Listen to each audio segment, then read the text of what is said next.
International forum four promoting ഹോമിയോപ്പതിയുടെ 1764 വെബിനാറാണ് ഇന്ന് ഇവിടെ നടക്കുന്നത്. അതിലെ തന്നെ മലയാള വിഭാഗത്തിൽ നമുക്ക് എല്ലാവർക്കും അറിയാം, നമുക്ക് 3 സെഷനുകളാണുള്ളത്. 7:30 മുതൽ 8:30 വരെ ഹിന്ദി സെഷനും 8:30 മുതൽ 9:30 വരെ മലയാള സെഷനും 10 മുതൽ 9:30 മുതൽ 10:30 വരെ മലയാള സെഷനുമാണ്. അപ്പോൾ എന്തായാലും ഇന്നത്തെ ഈ ദിനത്തിൽ നമ്മോടൊപ്പം അതിഥിയായി എത്തുന്നത് നമ്മുടെ പ്രിയങ്കരനായ ഡോക്ടർ മഷ്റൂഖ് ഡോക്ടറാണ്. സെഷന്റെ ആദ്യ ഭാഗമായി 1 മിനിറ്റ് മൗന പ്രാർത്ഥനയാണ്. അതുപോലെ തന്നെ IFBHന്റെ ഒരു നെടുംതൂണായി പ്രവർത്തിക്കുന്ന അജിന ഡോക്ടറുടെ അമ്മ ഡോക്ടർ സുബൈദ കൈരക്കൽ ഇന്ന് രാവിലെ അന്തരിച്ചു. നമ്മളുടെ ഈ വേദിക്ക് ഏറ്റവും കൂടുതൽ മോഡറേഷൻ IFBH തുടങ്ങിയ കാലം മുതൽ തന്നെ മോഡറേഷൻ നടത്തുകയും അതുപോലെ തന്നെ ആൾക്കാരെ സംഘടിപ്പിക്കുന്നതിനും നമ്മുടെ പ്രവർത്തനങ്ങളെ ഏകോപിപ്പിക്കുന്നതിനും അതുപോലെ തന്നെ അഡ്വൈസറി കമ്മിറ്റിയിലെ ഒരു ആക്റ്റീവ് മെമ്പറും കൂടിയാണ് ഡോക്ടർ അജിനി മാളിയേക്കൽ. അപ്പോൾ ഈ ഡോക്ടർ അജിനി മാളിയേക്കൽ ഇന്നലെ വരെ ഗൾഫിലായിരുന്നു. ഇന്ന് രാവിലെയും ഗൾഫിലായിരുന്നു. ഡോക്ടറുടെ അമ്മ മരിക്കുമ്പോൾ ആ സമയത്ത് ഡോക്ടർ വിദേശത്ത് തന്നെ ആയിരുന്നു. ഇപ്പം നാട്ടിലോട്ട് പോന്നിട്ടുണ്ട്. ഡോക്ടർ കുറച്ച് നാളുകളായിട്ട് ഡോക്ടർ സുബൈദ അസുഖം വ്യാപിച്ച് കിടപ്പിലായിരുന്നു. എന്നാൽ അത്യാവശ്യ ചികിത്സയ്ക്കായിട്ട് വലിയ കുഴപ്പമില്ലാതെ ജീവിതം മുന്നോട്ട് പോയിക്കൊണ്ടിരിക്കുകയായിരുന്നു. ഇന്ന് വളരെ പെട്ടെന്നാണ് ആകസ്മികമായി മരിച്ചത്. അപ്പം ആ ഒരു മരണം ശരിക്ക് എല്ലാവരും വളരെ വേദനയോട് കൂടിയാണ് കേട്ടത്. അപ്പൊ അതിന്റെ ഒരു ദുഃഖസൂചകമായി നമുക്ക് എല്ലാവർക്കും 1 മിനിറ്റ് കൂടി മൗന പ്രാർത്ഥനയിലോട്ട് പോകാം. ഇനി എല്ലാവർക്കും സുപരിചിതനായ ഡോക്ടർ മഷൂദാണ് നമ്മുടെ അതിഥി. ഡോക്ടർ മഷൂദ് BHMS കഴിഞ്ഞതിന് ശേഷം അക്യുപഞ്ചറിൽ ഡിപ്ലോമ 1 വർഷ കോഴ്സ് പഠിച്ച് അതിലൂടെ അദ്ദേഹം സർട്ടിഫിക്കറ്റ് വാങ്ങിയ ഒരു വ്യക്തിത്വമാണ്.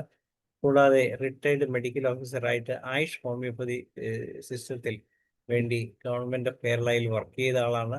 30 വർഷത്തെ ചികിത്സാ അനുഭവങ്ങളുണ്ട്. അദ്ദേഹം 2 പുസ്തകങ്ങൾ എഴുതിയിട്ടുണ്ട്. Unveiled micro secret of homeopathy and herbals, 2 മനുഷ്യ ശരീരത്തിലെ മൂലകങ്ങൾ. അതുപോലെ കൃഷിയും ഹോമിയോപ്പതിയും എന്ന വിഷയത്തിൽ റിസർച്ച് അദ്ദേഹത്തിന്റെ ഒരു ഇഷ്ടകാര്യമാണ്. ഈ വിഷയത്തിൽ അദ്ദേഹം വിവിധ പരിപാടികൾ, വിവിധ പ്രസന്റേഷനുകൾ നമ്മുടെ വേദിയിൽ നടത്തുകയുണ്ടായി. അതിൽ തന്നെ അദ്ദേഹത്തിന്റെ പുസ്തകത്തിന്റെ കൃഷിയും ഹോമിയോപ്പതിയും എന്ന ഭാഗത്തിന്റെ 6ാം ഭാഗമാണ് ഇന്ന് ഈ വേദിക്ക് സമ്മാനിക്കുന്നത്.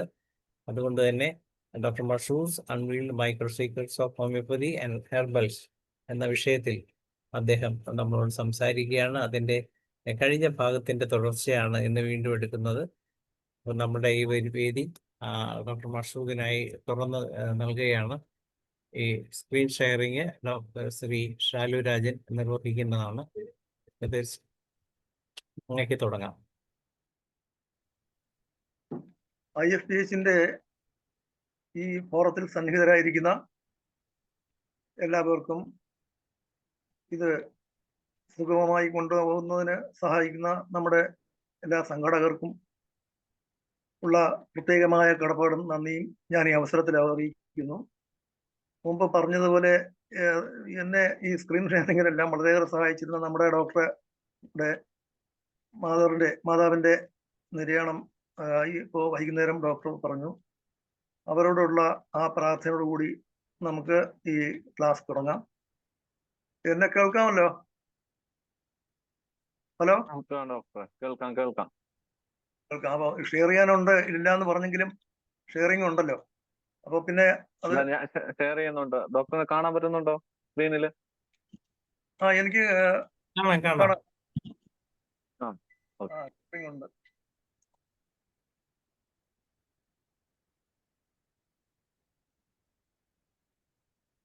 അപ്പോ ഈ ക്ലാസ്സില് ഇത് അടുത്ത പേജ് വന്ന് നോക്കട്ടെ, ഇതാണോ എന്ന് നോക്കട്ടെ.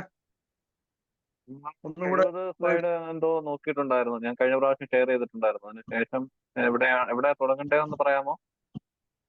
ഇത് താഴെ അതാണോ അറ്റത്തോട്ട് അതോ വരട്ടെ. ഇത് മറ്റേ നമ്മുടെ റൗൾഫിയ കഴിഞ്ഞിട്ട് വരുന്നതാണ്. റൗൾഫിയ കഴിഞ്ഞിട്ട് വരുന്ന റൗൾഫിയ എടുത്ത് കാണാം.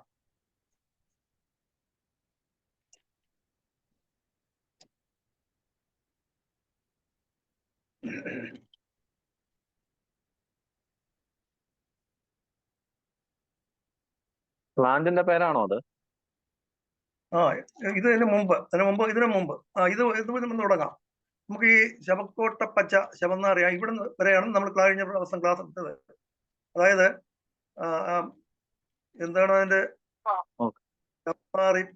അഥവാ ലിങ്ക റോസിയ, ഇതുവരെയാണ് നമ്മൾ കഴിഞ്ഞ പ്രാവശ്യം എടുത്തത്.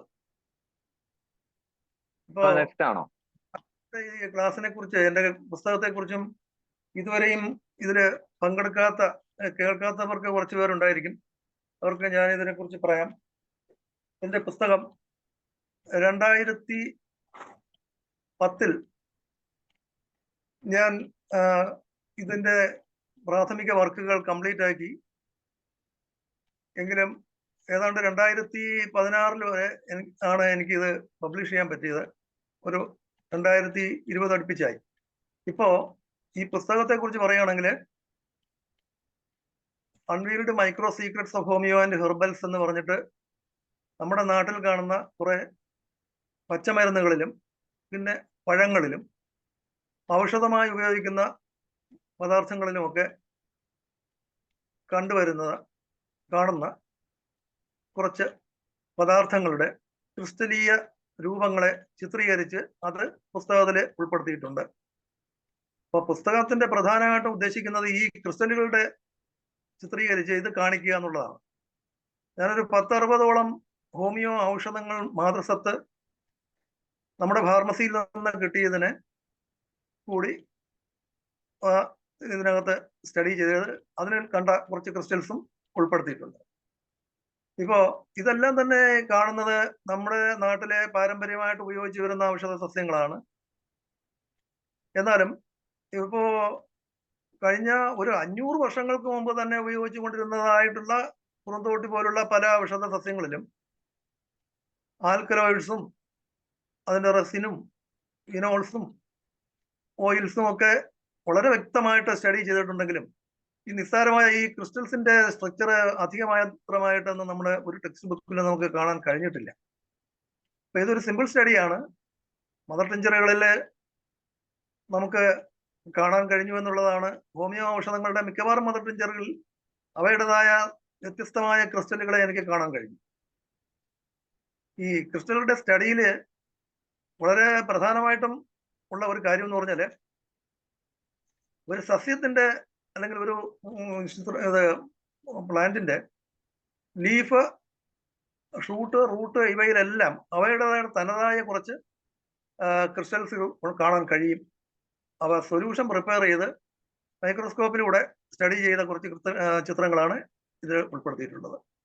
ഇപ്പോൾ കഴിഞ്ഞ ക്ലാസ്സുകളിലെല്ലാം ഞാൻ ഏറെ പറഞ്ഞു.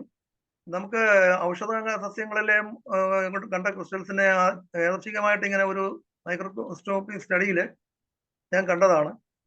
അതിനുശേഷം ഞാൻ ഈ ഹോമിയോ ഔഷധങ്ങൾ നമ്മുടെ സസ്യങ്ങളിലെ സാധാരണ രീതിയിലുള്ള പച്ചക്കറികൾ, മരച്ചീനി ഉൾപ്പെടെയുള്ള നമ്മുടെ ഭക്ഷ്യയോഗ്യമായ സാധനങ്ങളിൽ ഉപയോഗിക്കുകയും അതിനുശേഷം അവയുടെ ലീഫിൽ കണ്ട ചേഞ്ചസും ഞാൻ സ്റ്റഡി ചെയ്യുകയുണ്ടായി. അങ്ങനെ അതിനെക്കുറിച്ച് ഞാനൊരു പോസ്റ്റർ പ്രസന്റ് ചെയ്യുകയും അത് കുറച്ച് കൂടുതലായിട്ട് ഡീറ്റെയിൽ ആയിട്ട് അതിനെ സ്റ്റഡി ചെയ്യുകയും അത് ഉൾപ്പെടുത്തിക്കൊണ്ട് ഞാൻ കഴിഞ്ഞ പ്രാവശ്യം ഇതിനകത്ത് തന്നെ ഒരു ക്ലാസ് എടുത്തിരുന്നു. അപ്പൊ ഈ സ്റ്റഡി നമുക്ക് എത്രമാത്രം നിങ്ങൾക്ക് അല്ലെങ്കിൽ നമുക്ക് എത്രമാത്രം റിലയബിൾ ആണ്, അല്ലെങ്കിൽ എന്താണ് ഈ പുസ്തകത്തിന് ഇത്രയും ഇത് വരാൻ ഉള്ളത് നമുക്കുണ്ടാവും, അത് കാണാൻ സാധിക്കുന്നതാണോ, അനേക സംശയങ്ങൾ ഉണ്ടാകും. അപ്പൊ ഹോമിയോപ്പതിക് മെഡിസിൻസ് വളരെ മൈന്യൂട്ട് മൈക്രോസ്കോപ്പിക് ആയിട്ടുള്ള പാർട്ടിക്കിൾസ് അഥവാ നാനോ പാർട്ടിക്കിൾസ് ഉണ്ട് എന്ന് അടുത്ത കാലത്ത് നാം സ്ഥിരീകരിച്ചെങ്കിലും ഇത്രയും മെറ്റീരിയൽ ആയിട്ടുള്ള ഒരു എവിഡൻസ് ബേസ്ഡ് ആയിട്ടുള്ള ഒരു കാഴ്ചപ്പാട് ഈ പ്ലാന്റ്സ് വഴി എനിക്ക് തൃപ്തികരമായ രീതിയിൽ കാണാൻ കഴിഞ്ഞു എന്നുള്ളത് അറിയിക്കാൻ കൂടിയാണ് ഞാൻ ഈ ക്ലാസ് ഉപയോഗിക്കുന്നത്. അപ്പൊ നമുക്ക് പല രീതിയിലും നമ്മുടെ മെഡിസിൻസ് വളരെ മൈന്യൂട്ടായിട്ടുള്ള മെഡിസിൻസ് ഏതെങ്കിലും സൈറ്റില് അല്ല, പ്രധാനമായിട്ടും നാം ഏത് സൈറ്റിൽ ഉദ്ദേശിച്ചാണോ ആ മെഡിസിൻ സെലക്ട് ചെയ്ത് നാം അപ്ലൈ ചെയ്യുന്നത്, ആ സൈറ്റിൽ തന്നെ ഇത് ആക്ട് ചെയ്യാനുള്ള പ്രവണത, ആ ടെൻഡൻസി ഏത് മെഡിസിനും ഉണ്ട്. ഇപ്പൊ പൊട്ടൻറ്റൈസ് ചെയ്യുന്തോറും ഇതിലുള്ള എല്ലാ ഘടകങ്ങളും ഞാൻ ഇടയ്ക്ക് പറഞ്ഞുകൊള്ളട്ടെ, നമ്മുടെ ഈ ലീഫിൽ തന്നെ അനേകം ക്രിസ്റ്റൽസ് കാണാൻ കഴിഞ്ഞിട്ടുണ്ട്. ഒരു സാധാരണ പ്ലാന്റിൽ തന്നെ നമ്മളിപ്പോ നോക്കിക്കഴിഞ്ഞാൽ അത് ഒന്നോ രണ്ടോ ക്രിസ്റ്റൽസ് അല്ല, ഒരു സ്റ്റഡിയിൽ തന്നെ അനേകം ക്രിസ്റ്റൽസ് നമുക്ക് കാണാൻ കഴിയും. ഇപ്പൊ ഒരു സ്ലൈഡില് ഞാനിപ്പോ നോക്കിക്കഴിഞ്ഞാൽ എനിക്ക് ഒരു 4-5 ക്രിസ്റ്റൽ കാണാം. അത് കഴിഞ്ഞ് ഒരു 3-4 സ്ലൈഡ് വാച്ച് ചെയ്യുമ്പോൾ അതിനകത്ത് ഇത് റെയറായിട്ടൊരു ക്രിസ്റ്റൽ കാണാം. ഈ ക്രിസ്റ്റൽസ് എല്ലാം തന്നെ അതിന്റെ തനതായ സ്വഭാവം, ഈ പ്ലാന്റ്സിന്റെ സ്വഭാവം കാണിക്കുന്നവയാണ്. എന്നാൽ ഞാൻ മുമ്പ് ക്ലാസ്സിൽ പറഞ്ഞതുപോലെ പ്ലാന്റ്സിന് സാധാരണയായിട്ട് വേണ്ട മൈക്രോ ന്യൂട്രിയൻസ് എന്ന് പറയുന്നത് മേജർ എലിമെന്റ്സും മൈനർ എലിമെന്റ്സ് എന്ന് പറഞ്ഞ 2 വിഭാഗങ്ങളുണ്ട്. അപ്പൊ ഫോസ്ഫറസ്, നൈട്രജൻ, കാൽസ്യം ഇതൊക്കെ പ്ലാന്റ്സിനെ സംബന്ധിച്ചിടത്തോളം ഒരു മേജർ എലിമെന്റ്സ് ആണ്. അപ്പൊ മൈക്രോ എലിമെന്റ്സ് ആയിട്ട് സോഡിയം, സിങ്ക്, ക്രോമിയം ഇതേപോലുള്ള അനേകം മെറ്റൽസ് ഉണ്ട്. അപ്പൊ ഈ മെറ്റൽസും മിനറൽസും ഈ പ്ലാന്റ്സ് എങ്ങനെ അബ്സോർബ് ചെയ്യുന്നു, അത് എന്ത് മെത്തേഡ് വഴിയാണ് ഇവ, എന്ത് ഫോഴ്സ് വഴിയാണ് ഇവ അബ്സോർബ് ചെയ്യുന്നത് എന്നൊന്നും പൂർണ്ണമായിട്ട് സ്റ്റഡി ചെയ്തിട്ടില്ല. അതുപോലെ തന്നെ ഈ കാര്യങ്ങൾ നമ്മളെ സംബന്ധിച്ചിടത്തോളം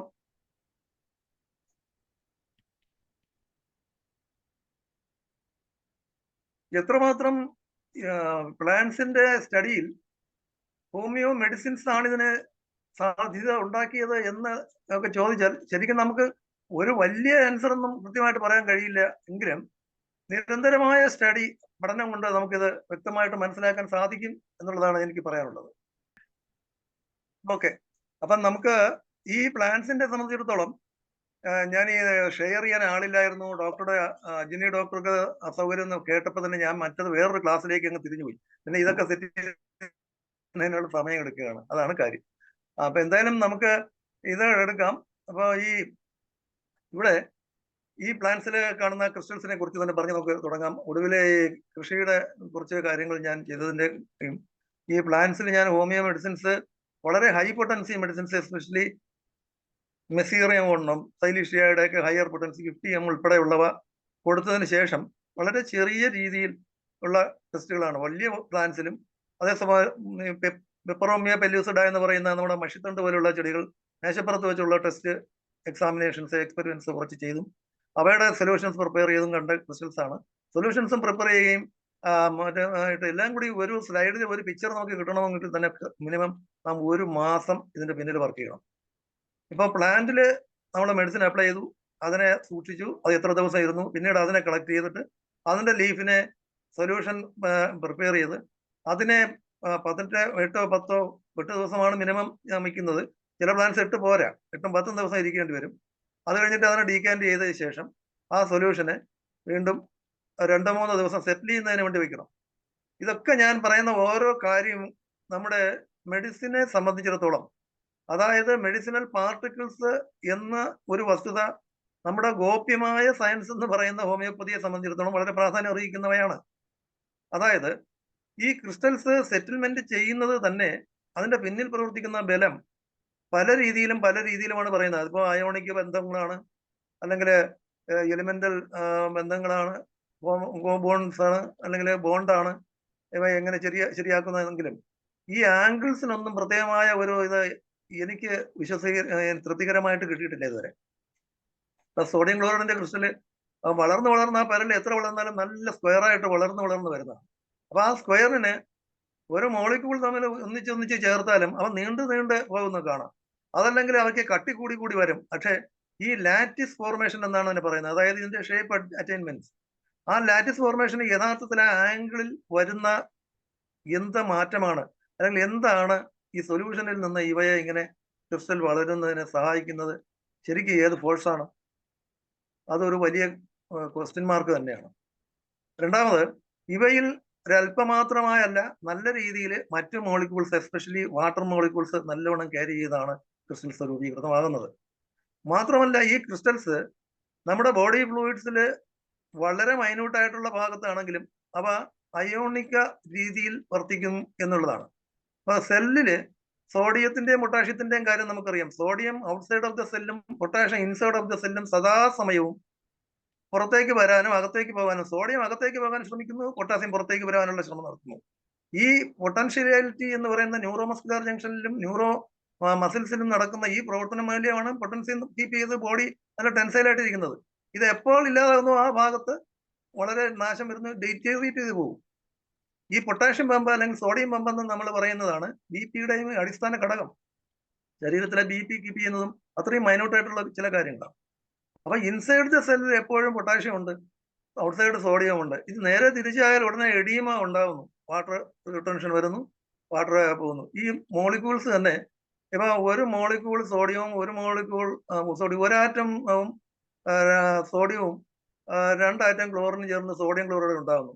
ഈ സോഡിയം ക്ലോറൈഡിന്റെ ക്രിസ്റ്റൽസ് മറ്റു ഘടകങ്ങളും ഉണ്ടാകാം. ഇപ്പൊ കടലുപ്പിന്റെ ഘടന എടുത്ത് നോക്കിയാൽ ശരീരത്തിന്റെ ബ്ലഡിന്റെ ഘടനയുമായിട്ട് വളരെ സാമ്യമുള്ളതാണ് എന്ന് പറഞ്ഞിരിക്കുന്നു, കണ്ടിരിക്കുന്നു.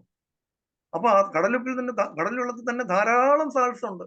ഭൂമിയുടെ ഉപ്പ് മുഴുവനും ഒലിഞ്ഞിറങ്ങുന്ന അല്ലെങ്കിൽ ഭൂമിയുടെ ഉപ്പാണ് ഈ കടലിലേക്കുള്ളത്. അപ്പൊ കടലിലുള്ള സോഡിയം ക്ലോറൈഡ് നാം വേർതിരിച്ചെടുത്താൽ പോലും അതിനകത്ത് അനേകം മറ്റ് ക്രിസ്റ്റൽസും സോഡിയം സാൾട്സും ഒക്കെ ഉണ്ടാകാം. അപ്പൊ അങ്ങനെ നോക്കുമ്പോഴും ഞാൻ പറഞ്ഞു വരുന്നത്, നമ്മുടെ ക്ലാരിറ്റി, അതായത് ഇപ്പം പൾസാറ്റിലെ 10 എടുത്താലും പൾസാറ്റിലെ 30 എടുത്താലും ഏറെക്കുറെയൊക്കെ അതിന്റെ സിംറ്റമറ്റോളജിക്ക് വലിയ വ്യത്യാസം വരുന്നില്ല. എന്നാൽ എങ്ങനെ ഇത് കീപ്പ് ചെയ്തു പോകുന്നു ഓരോ പൊട്ടൻഷ്യലും ഇവയുടെ സ്റ്റെബിലിറ്റി. അപ്പൊ അതിന് പൊതുവേ ആയിട്ടുള്ള എന്തോ ഒരു സംഭവമാണ് ഇങ്ങനെ കൂടി കൂടി കൂടി കൂടി വരുന്നത്.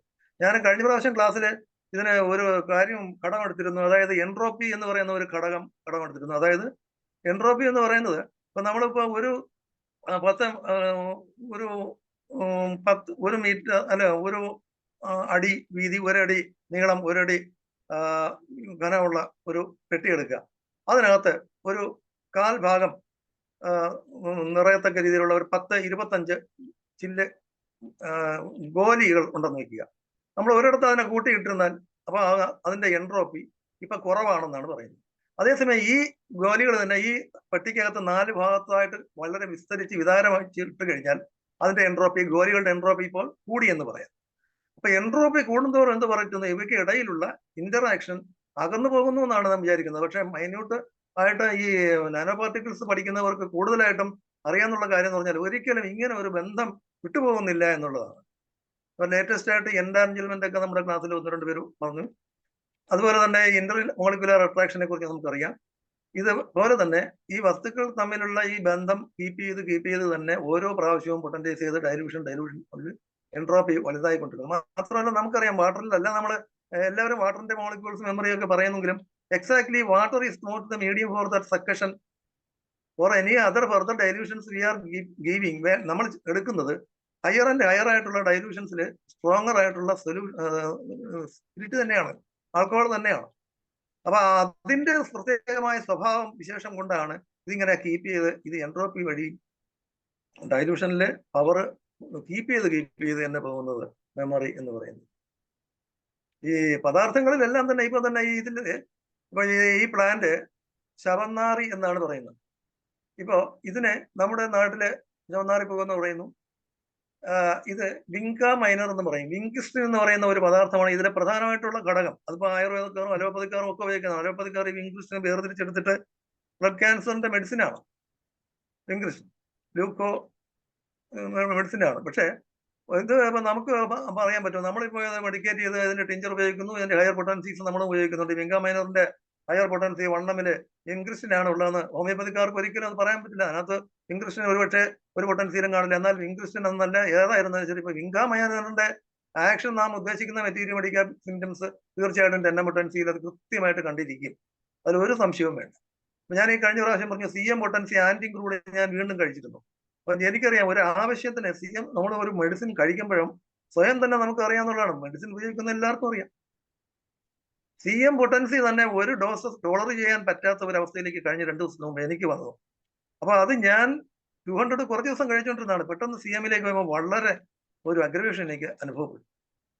അത് എനിക്ക് മുമ്പ് ഒരിക്കലും കിട്ടിയ അതേപോലുള്ള അനുഭവമാണ്. പിറ്റേന്ന് രാവിലെ ഞാൻ മൃതപ്രായനെ പോലെ പോയി. ഞാൻ മുമ്പ് പറഞ്ഞിരുന്നു, ശരീരം മുഴുവനും മൃതമായി പോയ പോലെ ഒരു ഈർപ്പമില്ലാത്ത ജീവന്റെ അവസ്ഥ കുറച്ച് നഷ്ടപ്പെട്ടതുപോലെയൊക്കെ ഒരു അവസ്ഥ എനിക്ക് ഉണ്ടായി. ഈ ആന്റിക്രൂഡ് ഞാൻ മുമ്പ് ഉപയോഗിച്ചിട്ടുണ്ട്. ഞാൻ ഈ പ്ലാന്റ്സിൽ കഴിഞ്ഞ പ്രാവശ്യം ഒരു എന്റെ പിക്ചറിൽ കാണിച്ചിരുന്നു. ആന്റിമണിയുടെ ക്രൂഡ് ഫോമില് ഞാൻ ചില്ലി പ്ലാന്റ്സിൽ അപ്ലൈ ചെയ്തിട്ട് അതിന്റെ മുട്ട്, അതായത് ആ പിക്ചർ ഞാൻ കാണിച്ചിരുന്നതാണ്. ഇന്ന് എനിക്ക് എടുത്ത് കാണിക്കാൻ ഇതിനകത്തില്ല. അപ്പൊ ആ പിക്ചർ എന്റെ പ്രത്യേകം എന്ന് പറഞ്ഞാൽ ഓരോ മുട്ടിലും മുളക് വരികയും, മുളകെല്ലാം നല്ല സ്റ്റൗട്ടായിട്ട് വരികയും വളരെ കട്ടി കൂടി ഇരിക്കുകയും ചെയ്തു. ആന്റിമണിയുടെ സ്വഭാവമാണത്.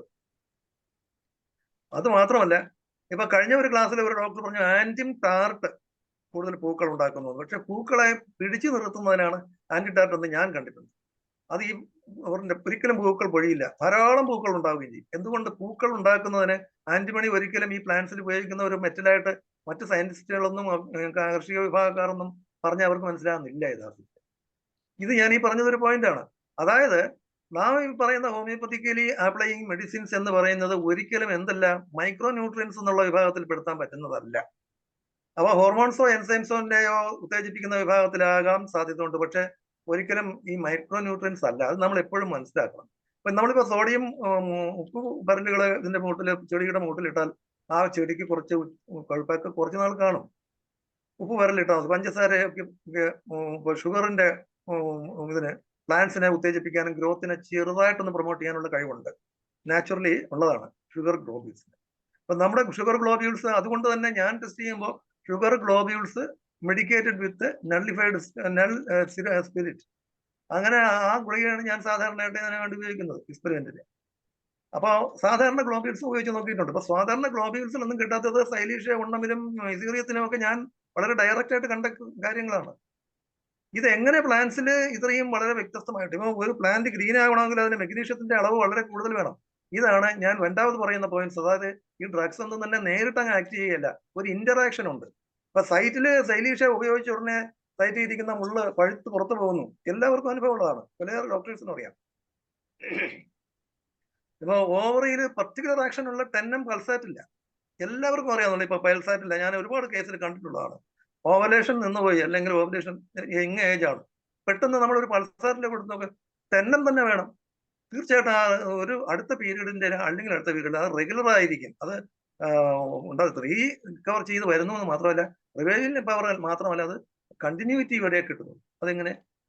30 പൊട്ടൻസി കൊടുത്താൽ പെയിൻ കുറയും. അപ്പൊ റിവൈവ് ചെയ്ത് വരാൻ ഒരുപാട് നാളത്തെ ഒരു പക്ഷേ 30 പൊട്ടൻസി റിപ്പീറ്റ് ചെയ്യേണ്ടി വരും.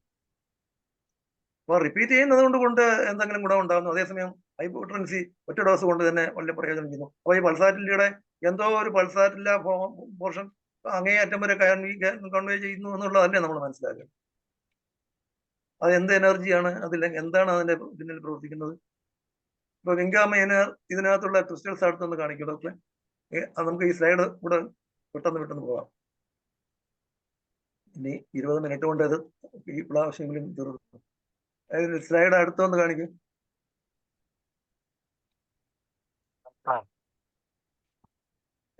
താഴെ നെക്സ്റ്റ് ആണ്, മുകളിലേക്ക് പോണേ. ഇത് മുമ്പോട്ട് പോകണം. നേരത്തെ എടുത്ത ഇങ്ക മൈനറിന് തൊട്ട് താഴെ ഇത് തന്നെ ഈ പിക്ചർ മാത്രം. ഇതിന് താഴോട്ട് വരണം. ഇങ്ക മൈനറിന്റെ നെക്സ്റ്റ്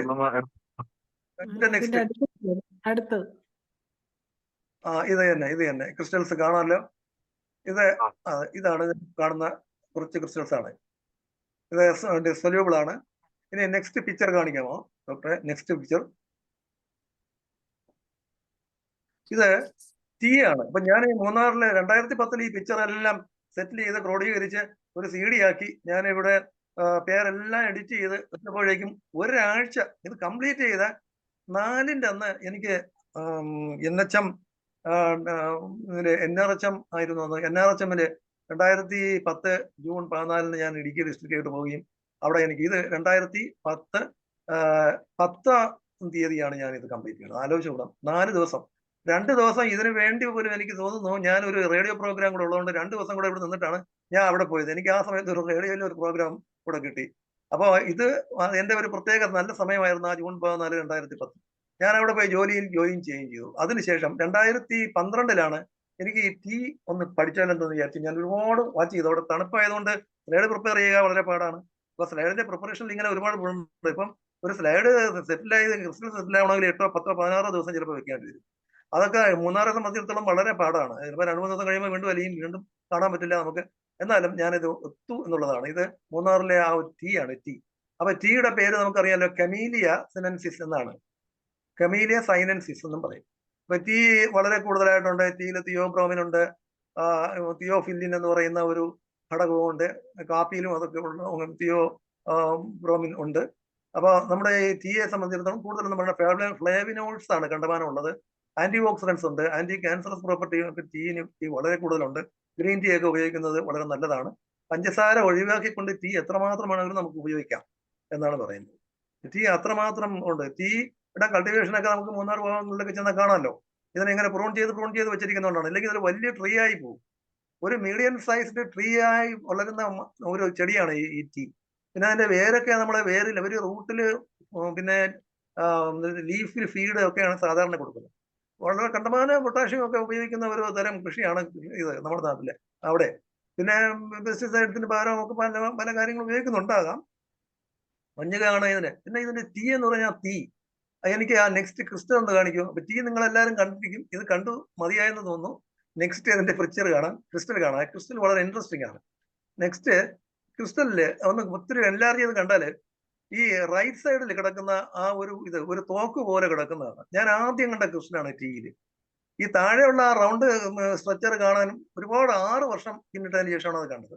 ഞാൻ ആദ്യം കണ്ടപ്പോൾ 2012 തന്നെ കണ്ട സൊല്യൂഷൻ പ്രിപ്പയർ ചെയ്ത് 12 ലാസ്റ്റ് ആയി. അപ്പോഴേക്കാണ് അതിലൊരു തോക്ക് പോലെ മറ്റേ എന്തോന്ന് മറ്റേ ഇവരുടെ ഒരു തോക്കുണ്ടല്ലോ, നമ്മുടെ ഒരു വലിയ റൈഫിളുണ്ട്, അതിനെക്കുറിച്ച് വിവാദമായതാണ്. അതുപോലത്തെ ഒരു വലിയ തോക്ക് കിടക്കുന്ന പോലെ തോന്നുന്നു. അതായത് തീ ഇങ്ങനെ പാറി കിടക്കുന്നത് പോലെ എന്ന് മലയാളത്തിൽ പറയാം. അതാണ് ടീ. മഞ്ഞുകാലുള്ള പ്രദേശങ്ങളിൽ നിന്ന് തണുപ്പ് കൂടുതലുള്ള കാലാവസ്ഥയിലും വളരുന്ന ടീ ധാരാളമായിട്ട് സംഭരിച്ചു വെക്കുന്നത് തീയാണ്, എനർജിയാണ്, ഹീറ്റാണ്. ഇതാണ് ഞാൻ കഴിഞ്ഞ പ്രാവശ്യം പറഞ്ഞു. സീബക്ക് എഫക്റ്റ് എന്ന് പറയുന്ന ഒരു സാധനമുണ്ട്. അതായത് 2 എലിമെന്റ്സ്, വ്യത്യസ്തമായിട്ടുള്ള എലിമെന്റ്സ് രണ്ടറ്റവും കൂട്ടിച്ചേർത്തിട്ട് അവയുടെ ഒരറ്റത്തെ ഹയർ ആയിട്ടുള്ള ടെമ്പറേച്ചറും ഒന്നിലെ ലോവർ ടെമ്പറേച്ചറും ഐസ്, മറ്റിടത്ത് തീ കൊളുത്തി വെക്കുക. ഈ 2 വയറിന്റെയും ഒരു വയറിൽ കണക്ട് ചെയ്ത് നമ്മൾ ഗാൽവനോമീറ്ററിൽ ഘടിപ്പിച്ചാൽ ഒരു പൊട്ടൻഷ്യാലിറ്റി ക്രിയേറ്റ് ചെയ്യും, ഒരു എനർജി ഇലക്ട്രിസിറ്റി പാസ് ചെയ്യും എന്നായിട്ട് കാണുന്നുണ്ട്. അതെന്താണെന്ന് വെച്ചാൽ അത് ഒരു സീബക്ക് എഫക്റ്റ് എന്ന് പറഞ്ഞ ഒരു മനുഷ്യന്റെ, ഒരു മഹാന്റെ പേരിലാണ് അത് അറിയപ്പെടുന്നത്. അദ്ദേഹമാണ് കണ്ടെടുത്തിയത്. ഇതേ തന്നെ ഒരു മെറ്റലിന്റെ ഭാഗത്ത് നമ്മൾ കറണ്ട് പാസ് ചെയ്താൽ 2 മെറ്റലാണെങ്കിൽ ഒരു മെറ്റലിന്റെ അറ്റത്ത് ചൂട് കൂടി വരും. റെസിസ്റ്റൻസ് കൂടുന്നതോറും ചൂട് കൂടി വരും.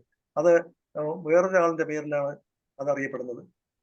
പിന്നെ ജോൺസ് ഫിനോമിന, ഇങ്ങനെയൊക്കെ ഒരുപാട് പേരുടെ ഈ കാര്യം 3 രീതിയിലും പറയുന്നുണ്ട്. അതായത് ടെമ്പറേച്ചർ എന്ന് പറയുന്നത് ഈ പ്ലാന്റ്സിനെ സംബന്ധിച്ചിടത്തോളം വളരെ പ്രാധാന്യം അറിയിക്കുന്ന ഒന്നാണ്. ഇപ്പൊ കലണ്ടുലയുടെ പ്ലാന്റ്സ് ഞാൻ കഴിഞ്ഞ ക്ലാസ്സിൽ പറഞ്ഞ കലണ്ടുലയുടെ അടുത്ത് ഇടിമിന്നലുള്ളപ്പോൾ ചെന്ന് നിന്നാൽ കലണ്ടുലയിൽ നിന്ന് സ്പാർക്ക് വരും. പ്ലാന്റ്സിന്റെ അടുത്ത് നിന്നാൽ മതി. നമ്മൾ ടെക്സ്റ്റ് ബുക്കിലൊക്കെ വായിച്ചിട്ടുള്ളതാണിത്. അത് എങ്ങനെ, അതെന്താണ് അതിന്റെ പിന്നിലുള്ള ഈ കലണ്ടുല പോലെ ഒരു വസ്തു ഞാൻ ഇതിനകത്ത് വായിച്ചിട്ട് ശരിക്കും മലയാളത്തിലെ അരിമാവ് എന്ന് ഞാൻ പറഞ്ഞത്. അതായത് പൗഡർ ഇങ്ങനെ കുഴച്ച് ചേർത്ത് ഒരു കട്ട ഉണ്ടാക്കി എങ്ങനെ ഇരിക്കും, അതുപോലുള്ള പ്യൂർ ആയിട്ടുള്ള ക്രിസ്റ്റൽസ് ഈ കലണ്ടുലയിലാണ് എനിക്ക് കാണാൻ കഴിഞ്ഞത്. അപ്പൊ ഇലക്ട്രിസിറ്റിയുമായും അതിന്റെ ഇലക്ട്രോൺസിന്റെ വിന്യാസവുമായും അയോണികമായും ബന്ധപ്പെട്ട ഒരു അവസ്ഥയിലാണ് ഈ ക്രിസ്റ്റൽസ് അല്ലെങ്കിൽ ഈ എലിമെന്റ്സിന്റെ ഘടകങ്ങൾ ബ്രാൻസിലും ശരീരത്തിലും വർത്തിക്കുന്നത് എന്നത് നമ്മുടെ ട്രീറ്റ്മെന്റിനെ സംബന്ധിച്ചിടത്തോളം വളരെ വലിയൊരു കാര്യമാണ്. ഇത്രയും വർഷങ്ങളിലായിട്ട് ഞാനിപ്പോ ഈ നമ്മുടെ ഒരു ചെറിയ കാര്യമാണെങ്കിലും ഞാനിത് ഈ ക്ലാസ്സിൽ പറയാൻ ഉദ്ദേശിക്കുന്നതെന്ന് പറഞ്ഞാൽ ദിവസങ്ങൾ കഴിയുന്നതുകൊണ്ട് നമ്മളെ പോലുള്ളവർ പലരെയും ഇതൊന്നും വലിയ കാര്യങ്ങളല്ലായിരിക്കാം. ചിലപ്പോൾ അത് മാത്രമല്ല, ഇതൊക്കെ വളരെ വലിയ സ്റ്റഡിയാണ്. ഒരുപാട് മണി ചിലവാക്കേണ്ട കാര്യങ്ങളാണ്. പക്ഷെ ഇത്ര നിസ്സാരമാണ്. ഇങ്ങനെയുള്ള കാര്യങ്ങൾ ആരും ചെയ്യുന്നില്ല. ക്യാൻസർ പേഷ്യൻസിനെ സംബന്ധിച്ചിടത്തോളം അല്ലെങ്കിൽ മറ്റൊന്ന് കുറച്ച് ഡിസ്ചാർജ്, ഞാൻ ഈ ഡിസ്ചാർജ് വ്രണങ്ങളിൽ നിന്നുള്ള ഡിസ്ചാർജ്, ചെവിയിൽ നിന്നുള്ള പഴുപ്പ്, കണ്ണുനീര്, ഇതൊക്കെ ഞാൻ ടെസ്റ്റ് ചെയ്തിട്ടുണ്ട്. ആർക്ക് എന്തുകൊണ്ട് ഈ ഒരു രീതിയിൽ ഒരു ക്രിസ്റ്റൽ സ്റ്റഡി ചെയ്തിട്ട് ചെയ്തുകൂടാന്ന് ചോദിച്ചാൽ ഞാൻ എന്ത് ഇത്ര നിസ്സാരമായിട്ട് പറഞ്ഞു കൊടുക്കും കളയുന്നു ഡോക്ടറെ എന്ന് ചോദിക്കുക നിങ്ങൾ. 23 വർഷങ്ങൾക്ക് മുമ്പ് കണ്ടതാണ്. 2010 അറിഞ്ഞതാണ്. ഞാൻ ഈ ചെവിയിലെ ഞാനൊരു മരുന്ന് കഴിച്ചതിന് ശേഷം അതിനകത്ത് ആ മെഡിസിന്റെ ക്രിസ്റ്റൽ എനിക്ക് തോന്നുന്നു. അതിൽ നിന്നൊക്കെയാണ് ഞാൻ ഈ പ്ലാന്റ്സിൽ ഈ ക്രിസ്റ്റൽസ് ഉണ്ടോ എന്ന് നോക്കുകയും പിന്നെ നോക്കിയപ്പോൾ അവയ്ക്ക് വ്യക്തമായിട്ടുള്ള ചേഞ്ചസ് ഉണ്ട്. ചേഞ്ചസ് പല രൂപത്തിലാണ്. അപ്പോൾ പലരും ചോദിക്കുന്നത് എന്ത് ചേഞ്ചസ് ആണ് കണ്ടത് നിങ്ങൾ? എക്സസ് ആണോ ഡെഫിഷ്യൻസി ആണോ? ഞാനും പണ്ട് മുതലേ എന്റെ മനസ്സിലിട്ട് കൊണ്ട് നടക്കുന്ന ഒരേ ഒരു ക്വസ്റ്റ്യൻ അതാണ്. ഹോമിയോപ്പതി മെഡിസിൻസ് എന്ത് ചെയ്യുന്നു? ഈ മിനറൽസിനെയും മെറ്റൽസിനെയൊക്കെ എക്സസ് ആയിട്ട് ഉണ്ടാക്കുന്നതുകൊണ്ടോ അതേ അതിന്റെ ഡെഫിഷ്യൻസി ആണോ ഉണ്ടാകുന്നത്? അതുകൊണ്ടാണ് രോഗം ഉണ്ടാകുന്നത്. What is to be cured and what is curable in disease എന്ന് പറയുന്നത്, ക്യൂറബിൾ ഇൻ ഡിസീസ് എന്ന് പറയുന്നത് സയൻസ് ആൻഡ് സിംറ്റംസ് എന്നല്ലേ നമ്മൾ പറയുന്നത്. എന്ത് വളരെ വിശാലമായിട്ടുള്ള ഒരു കാഴ്ചപ്പാടാണ്. എന്ത് വലിയ വാഗായി പോയി. അതിനൊന്നും കൂടെ കൺസൈസ് ചെയ്ത് ചിന്തിച്ചാലോ. അതേപോലെ what is curable in medicine എന്ന് പറയുന്നത് ഈ science and curable in medicine എന്ന് പറയുന്നത് ഈ സാധനങ്ങളല്ലേ, ഇത് എങ്ങനെ കൺവേ ചെയ്ത് പോകുന്നതല്ലേ. അവയുടെ മൈക്രോ എലിമെന്റ്സ് ഗ്ലോബ്യൂൾസിനെ സംബന്ധിച്ചിടത്തോളം മെഡിക്കേറ്റ് ചെയ്തിട്ട് അതിന് പുറമെ എന്ത് പിടിക്കുന്നു? ഇതിന്റെ പരലായിട്ടിരിക്കുന്ന ആ ഭാഗത്ത് ചെറിയ ചെറിയ മൈക്രോ എലിമെന്റ്സിന്റെ പാർട്ടിക്കിൾസ്, വളരെ നാനോ പാർട്ടിക്കിൾസ് ഇതിന്റെ പുറത്ത് പിടിച്ചെടുക്കുന്നു, ഡ്രൈ ആവുന്നു എന്നുള്ളതാണ് വാസ്തവം. അപ്പം material is the base for everything regarding health എന്നുള്ളത് നമ്മളെ പോലുള്ളവരെ സംബന്ധിച്ചിടത്തോളം പ്രാധാന്യം. കാരണം എന്ന് വെച്ചാൽ നാം ഇപ്പൊ മെഡിസിൻസ് റബ് ചെയ്താൽ മതി, സ്മെൽ ചെയ്താൽ മതി എന്ന് പറയുന്നെങ്കിലും നമുക്ക് പാർട്ടിക്കിൾസ് എന്ത് വേണം? Touch, contact with sentient nerves of the parts during the time of disease, because hyper sensitivity of that particular regional nerves എന്നാണ് നമ്മൾ പറയുന്നത്. അപ്പോഴും നമ്മൾ ചിന്തിക്കാന്ന് പറഞ്ഞാൽ എന്തുകൊണ്ട് ഈ സ്പെസിഫിക് സൈറ്റിലുള്ള നെർവ് സെന്റേഴ്സിനെ മാത്രം സ്പെസിഫിസിറ്റി വരാനുള്ള കാര്യം എന്താ? അവിടെ എന്തുണ്ടായിരിക്കുന്നു? അവിടെ ഉണ്ടായിരിക്കുന്നു. കാരണം ഞാൻ അടുത്ത ഒരു ക്ലാസ്സിൽ, ഇന്ന് ഈ ക്ലാസ് ഇല്ലാത്തതുകൊണ്ട് ഞാൻ അതിലേക്ക് പോകാമെന്നാണ് വിചാരിച്ചത്. പക്ഷേ ഡോക്ടർ എന്നെ ഇത് ഹെൽപ്പ് ചെയ്യുന്നതുകൊണ്ടാണ് ഞാൻ ഇത് പറയുന്നത്. ഓർഗൻ റെമഡീസ് എന്ന് പറയുന്ന നാട്രം സൾഫ് ലിവറിന്റെ സ്പെസിഫിക് ആണ്. അപ്പൊ ലങ്സിന് നമുക്കറിയാം നമ്മുടെ ഈ ശ്വാസകോശത്തിന്റെ പ്രവർത്തനങ്ങളിൽ ബൈകാർബണേറ്റിന്റെ കാര്യം എല്ലാവർക്കും പറയുന്നത്. HCO3 എന്ന് പറയുന്ന ഒരു ചെറിയ കെമിക്കലിന്റെ ഒരു ഡിസോസിയേഷൻ പവറാണ് ഈ ഹീമോഗ്ലോബിനെയും ഓക്സിജനും തമ്മിലുള്ള ആൽവിയോലയിൽ നടക്കുന്ന പ്രവർത്തനത്തിനെ ക്യാരി ചെയ്ത് പോകുന്നത് യഥാർത്ഥത്തിൽ. ഇപ്പൊ നമ്മുടെ HCO3 എന്ന് പറയുന്ന കാർബണേറ്റ് ആണ് യഥാർത്ഥത്തിൽ ഈ ലങ്സിന് വരുന്ന ഒരു എലിമെന്റ്.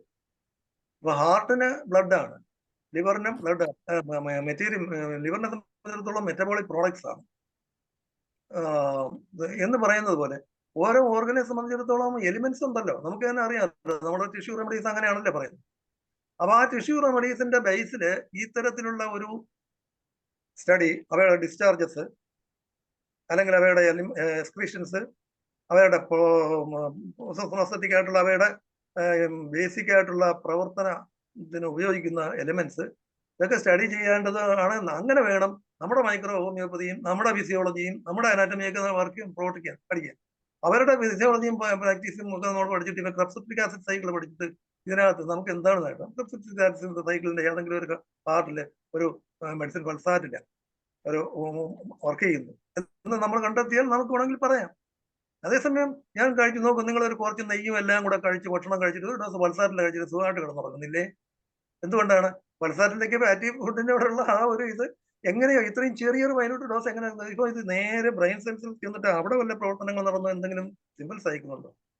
അതല്ലേ നെർസിൽ നിന്ന് ആക്കിൽ നിന്ന് ഇങ്ങനെ എൻ്റെ അടുത്ത് പണ്ട് വൈബൈക്ക് വരുമ്പോൾ ഓരോരുത്തർ ഇങ്ങനെ ക്വസ്റ്റ്യൻ ചോദിക്കുമായിരുന്നു എൻ്റെ അടുത്ത്.